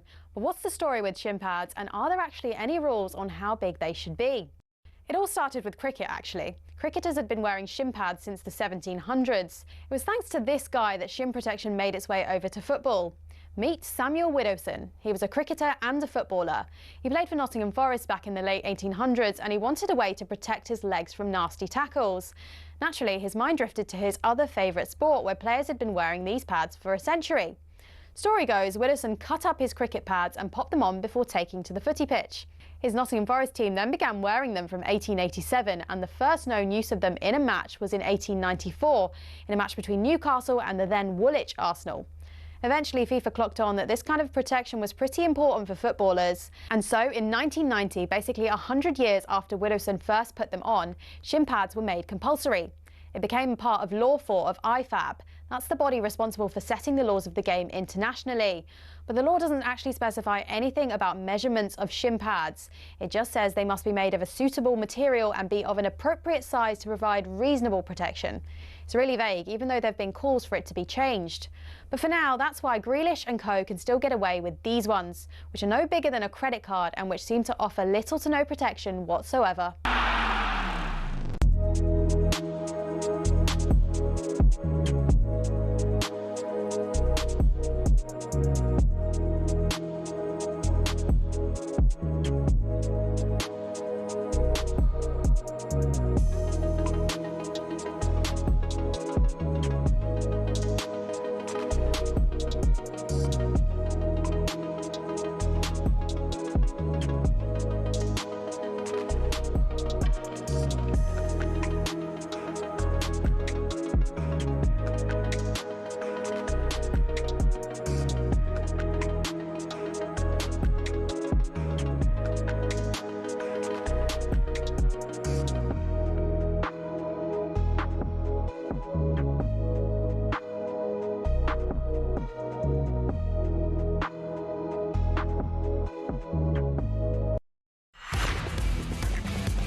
are listening to Drive and talkSPORT. Me, Jennings, Rory, Jennings, all kicking off outside in the studio booth, talking about the hardest sport in the world. Honestly, we've got someone here. We're going to have to take another call in a bit. Someone said cycling. Cycling. Cycling. I mean, it's obviously not. I'll tell you what, it's not. Cycling. We are doing Drive in partnership with Giacomo. Get fresh looks, great brands from Giacomo. Before the break, we asked of our final no Googling of the day, which two players have missed the most penalties in Premier League history? The answer, Wayne Rooney and Alan Shearer with 11. Donald Trump has said be a mistake to force Gianni Infantino to stand down as FIFA president. If he did get removed, we think we've got the best thing right here on talkSPORT. So we thought we'd ask Rory Jennings to bid for the FIFA presidency. Tell us the 5 things he would change if he was in charge. Okay, you ready for this? I'm ready, I've given this... You've gave this some right thought. Yeah, the due diligence that it deserves. Okay. I think if these 5 things happened, not only football, but society would be a happy place. You've got the job. You're in charge. I've got the job, right. The first thing that I do, there is a cap on ticket prices. It is now impossible for dynamic pricing to exist. And I'm going to be completely fair. If it's a World Cup final, for example, an FA Cup final, a Champions League final, tickets cannot cost more than £1,000. That is the max, and I appreciate that's incredibly expensive and probably still too dear. But I'm trying to do this as fairly as possible and almost as realistically as possible. I like it. So there's a cap on ticket prices. This is big. A percentage of tickets goes to local fans for a token amount. So regardless of the club, anywhere in the world, a percentage of tickets has to be available for a peppercorn amount of money to local fans. So if you live within a 10-mile radius of the stadium, a percentage of tickets will be allocated to you for a maximum of £30 per ticket. Okay. So if you live in the area. If you live in the area, No. that is also essential. This is a big one. You increase away tickets in every stadium to 15%. The atmospheres in this country are really struggling. Football stadiums have become so sanitised, so boring, so corporate that you need to elevate the atmosphere. The way that you do it is by giving away more tickets to the away fans. Now, not every club can do it, but they will have the option of taking 15% of the stadium. 15%, the louder the away fans, the louder the home fans, the better the atmosphere. It's a better day. So 15% of the ground goes to away fans. You immediately ban music after any goal that's scored. Any club that plays a song after a goal is scored are relegated straight away. If you play a song, so Chelsea are doing it now. It's so not who we are. It's so against our culture. What song do they play? Chelsea, the Fratellis, Chelsea Dagger. Oh yeah. Sickening. They play it after every goal. Bolton Wanderers used to do it. I remember going up to Bolton. They used to do "I Feel Good." Yeah. They used to do that. QPR do it. The Pig Bag. It's immediately outlawed. The DJ goes to prison. The DJ goes to prison, and the club are relegated. If you press play after a goal, one of the most beautiful noises, one of the most soulful noises in world sport is the roar of a support after scoring a goal. Yeah. Don't dilute that with some nonsense dance tune from the 90s, Queen's Park Rangers. So get rid of that, and there are strict penalties if you don't do it. I'll tell you what else we're doing. Okay. We're banning all number stato. 5. We're banning all stato types.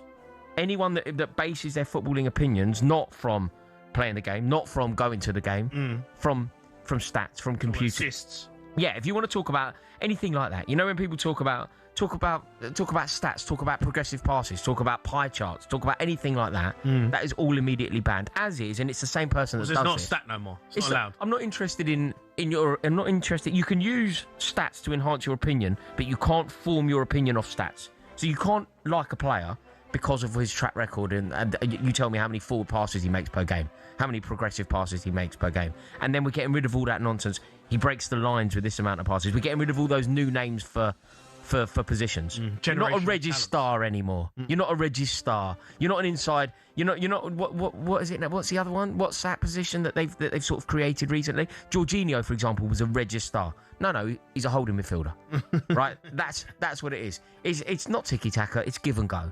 Like, we're getting rid of all of those new things. And I'll tell you what, I know this isn't football, and I know that I've done my 5, but just while I'm at it, I've kind of gone power hungry with what you've given me here. So you've gone full FIFA then? Yeah, I've gone full FIFA. This is what happens. I kind of see what's happened to Infantino. It's just gone to my... It's completely gone to your head already. Completely gone to my head. Been and in I'm the now... job 5 seconds. Exactly, and I'm now not even doing things to do with sport. Yeah. I am going to bring in the most draconian penalty. I think you're deported from any country if you ever get on a train and you play music or social media out loud on your phone, you are deported. Like, it's that severe. Well, you're not allowed to have no. So if I get on a train, if I get on a tube after this show, and I decide to watch a YouTube video out loud on my phone, I'm immediately deported. Why? Because it is the most infuriating, antisocial, selfish act that you ain't got your headphones. You forgot 'em. If you haven't got your headphones, do you know what you do? You look out the window. Do you know what you do? You read a book. Look out the window. You read a book. I was going to just sit there and look out the window for half hour on the train. What you don't do. You don't inflict the nonsense brain rot that you're watching on me. That's what you don't do. It is the most selfish act. I can't tell you how much I genuinely hate people on the phone. Oh, yeah, on the phone? Yeah, they're deported as well. Yeah, they're deported. If you're on a train, I'm deporting everyone. Right, people will be on the train now. They're listening to talkSPORT. If you're on the phone, right, and making a call, you're having a conversation. I hate you. I hate you. Yeah, I hate you. You're gone. Nearly as much as going at you. You're gone. Yeah, I hate you. No, you're gone. If you're listening to talkSPORT, and we appreciate everyone who is listening to talkSPORT. Even if you're listening to talkSPORT, if you're watching this on YouTube and you haven't got headphones on and you're on a train and you're watching it out loud, if I get to power, and who knows? They're fine, mate. They're fine. Yeah, if I get to power, no, they're not all right. No, they're all right. I'm deporting them. We're feeding the nation. Then he's got it on loud. People can hear. He's in it. He's listening to talkSPORT. He's a good guy. He's one of us. Genuinely, he's one of us. It's genuinely the most horrific thing that you can do. Don't make a phone call on the train. Don't make a phone call. Don't listen to music out loud. What about eating food on the train? I hate it. Oh, mate. And what is it? We put in like the worst fast food restaurants at stations, and then you always get some lemon who gets on with like a big burger stinking out the carriage. I'm like, you tramp, like get off the train. Like, I hate you. I'm deporting them as well. Mate, this is yeah, it really does happen. Deported? You can't deport anyone. You're Infantino. You're not Nigel Farage. Mate, I'm serious. If I were to get on a train like with a takeaway and listening to music out loud, I would expect to be deported. I would expect it. I would want it. That's what should happen. It's appalling. Where are you getting deported? I mean, I quite like Spain. Marbella. Deport me to Marbella. Sign me up. Great, yeah. Straight on the train. Yeah, I'm going to listen to loud music. Mallorca's very nice. In fact, maybe Mallorca. Mallorca's beautiful, isn't it?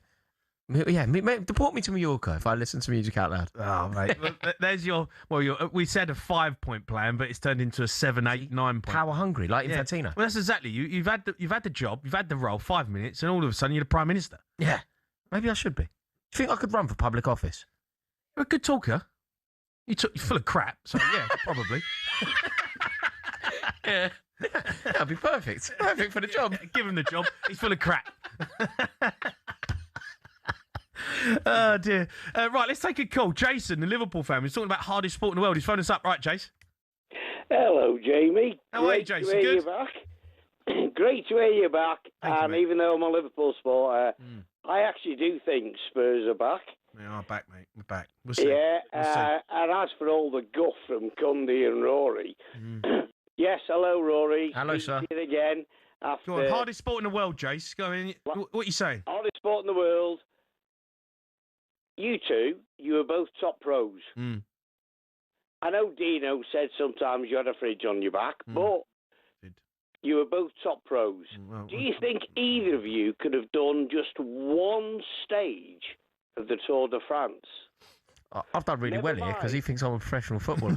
This is the kind of thing. Yeah, we're saying cycling is the hardest sport in the world. 20 that follow it. Cycling, Tour de France. But riding a bike's the hardest thing in the world.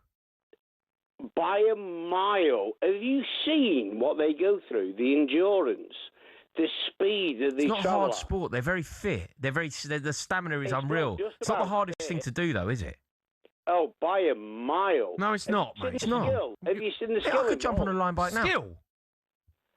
Have you seen the skill involved when they're 70, 80 miles an hour coming down Alpe d'Huez? What do you mean you're riding a bike? When they're climbing up 14 degrees gradients. There's no skill involved, though, is there? You just got to be fit.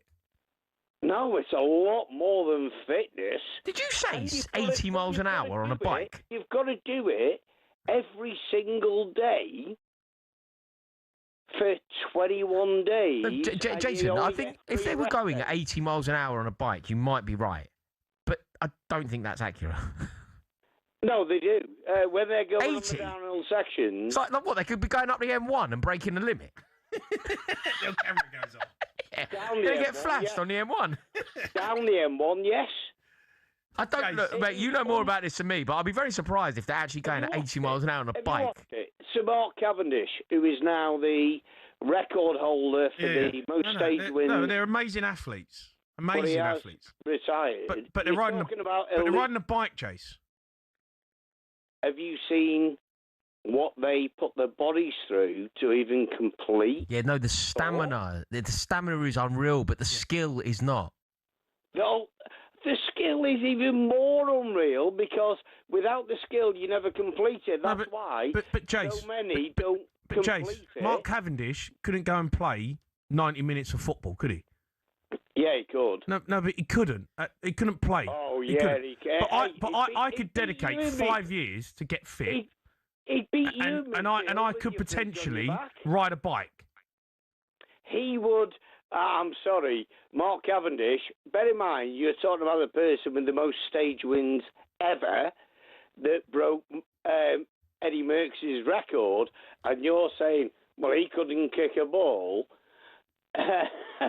You wouldn't see him because you'd never get close to him, Jamie. Yeah, but- you'd have to take the fridge off your back. Yeah, but if Cavendish was on a football pitch, I'd run rings round him. Not at all. 100%. What are you on about? Not at all, because you wouldn't have the stamina to keep up with him. I don't need stamina to beat Mark Cavendish at football, do I? Well, don't you need to be able to last for more than 60 minutes? Jason, this is wild. Yeah, I mean, like the stamina. I think everybody's in agreement to complete the Tour de France, to win the Tour de France. Yeah. You are an amazing athlete, but we are talking about the very precise skill of winning a tournament. Okay, but I'm instantly, I can go outside, I can get on one of the old Boris bikes. Yep. And I could go and ride it around. Yes. I might be very quick, Yeah. but I could do it. Yeah. Right? So... Yeah, I think cycling is a worse shout than squash. Yeah, I agree. Squash was a bad shout. Squash was a bad shout. Cycling's But bad. cycling is the worst shout. Yeah. It is football. Look, if you can curl one into the top corner against Tottenham away from home, like that's the most precise, unbelievable skill in the most difficult of circumstances with 11. The boys out there saying 11 the pros. boys out there said boxing. No, boxing isn't right. Boxing is the most threatening. Boxing is the most terrifying. Boxing is the one that you can't put to the test. But Jake you Paul, made a great point. Jake about Paul ended up, he trained for 4 years to become a boxer, right? And he gets a title. He gets a shot at fighting Anthony Joshua. You can't train for 4 years and play in the Premier League. Jake Paul couldn't play, football for 4 years and go and play in a Premier League football match. No. Ain't happening. No, he wouldn't be able to play in the conference. Of course he wouldn't. No. Wouldn't be anywhere near it. I mean, him getting dog and duck league. No. All right, listen, we've got a break. Billy's going to come in. We've got a bit of a quiz coming up. Yes. Gonna...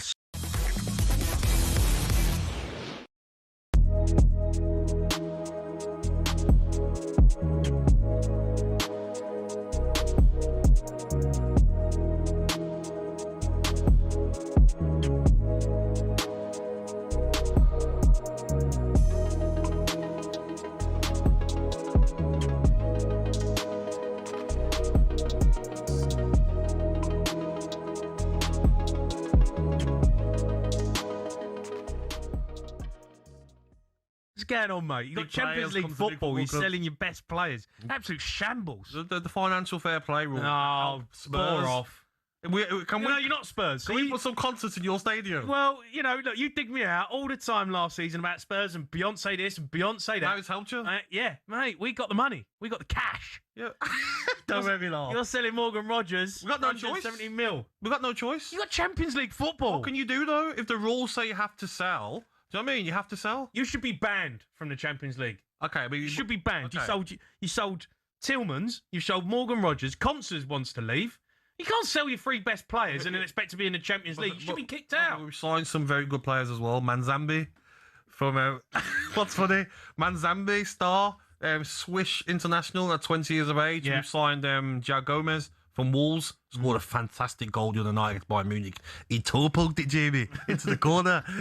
It was fantastic. Come on, mate. Garnacho as well, point to prove. Oh, do me a favour. So, we'll be all right. We'll be all right, man. Garnacho. Well, we've got the best manager in the league. No, I love Emery. But if you ain't careful, he'll leave. Really? Yeah, he'll leave. Why? Because he wants to win. We won last season. Yeah, I know, but then Properly. you've sold your best players. He'll understand the frustrating rules. Mate, he's got owners. Eventually, he'll go, what like Eddie Howe's done with Newcastle. We go, no, I've had enough. Isn't that what you want? And you're like your mob and like this so-called top six they call. You want that, don't big you? six. You Big don't. six. You Not don't top want. six, big six. But you don't want Villa and Newcastle. Do you know what I mean? Being a bit of a pain, do you? You want like you can't. Oh Spend, yeah, keep you there. Like keep you there.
You are listening to Drive Talk Sport. Me, Jamie Hart, Rory, Jennings, following us from 7 Transfer Insiders. Ben Fletcher, Jacob Hawley, and then Jason Cundy's back on the Sports Bar tonight.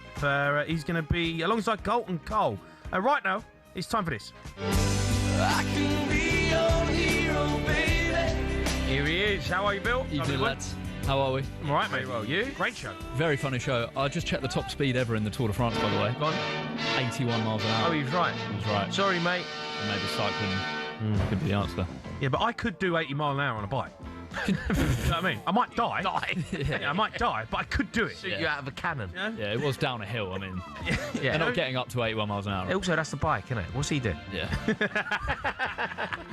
Right, come on then, Bill. What you got for us? You've been talking about the hardest sports, so you've just got loads of different questions about sports. Coming in. Okay. Jamie, do you want to go first? Yeah, I'll go first.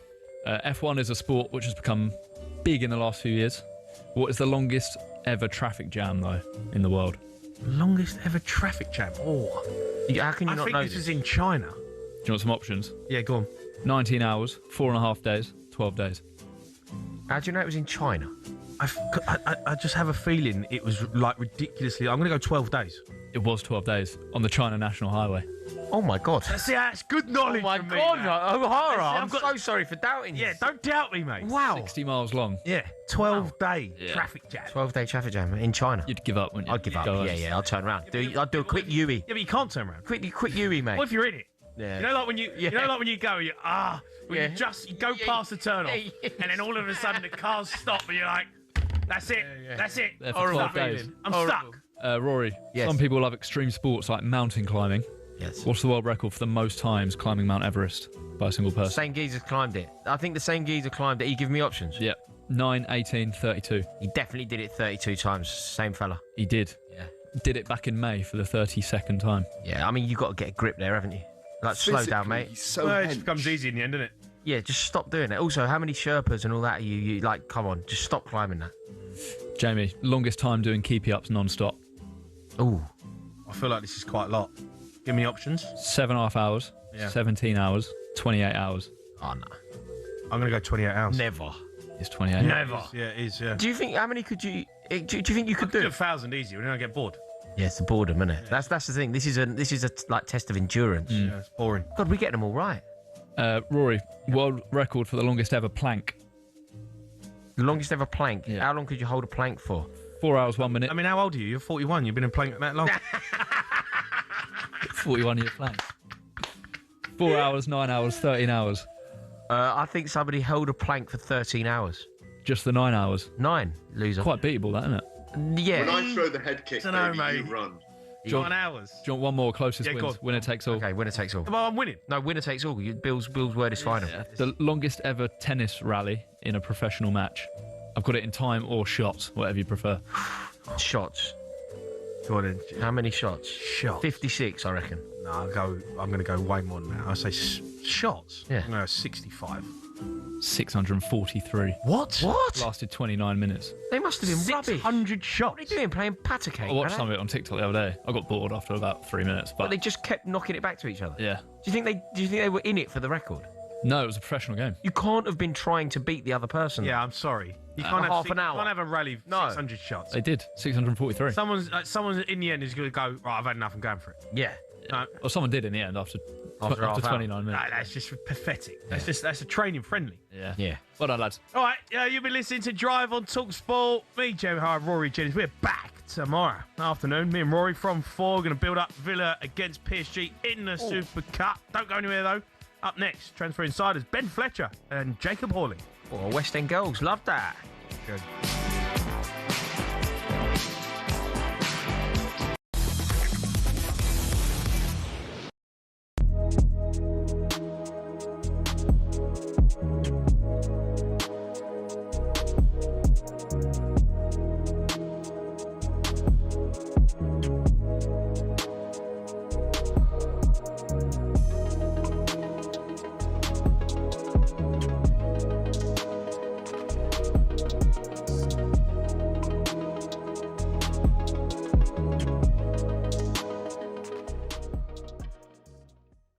I totally got going for Vinny Jr., but I don't get going for just another one. And not Barkler. There's lots of reports that I don't see Barkler at the sort of levels that others do. Clearly, 145 million. I don't see having him a laugh. I don't see him at anything like that sort of money. I really don't. I think he is way behind Kvaratskhelia and Desiree Doué. Personally, I think they're far better players. I don't think he's got the end product in his game to warrant 140 odd million quid. No chance. And I don't think I'd swap Martinelli for him. I think I would.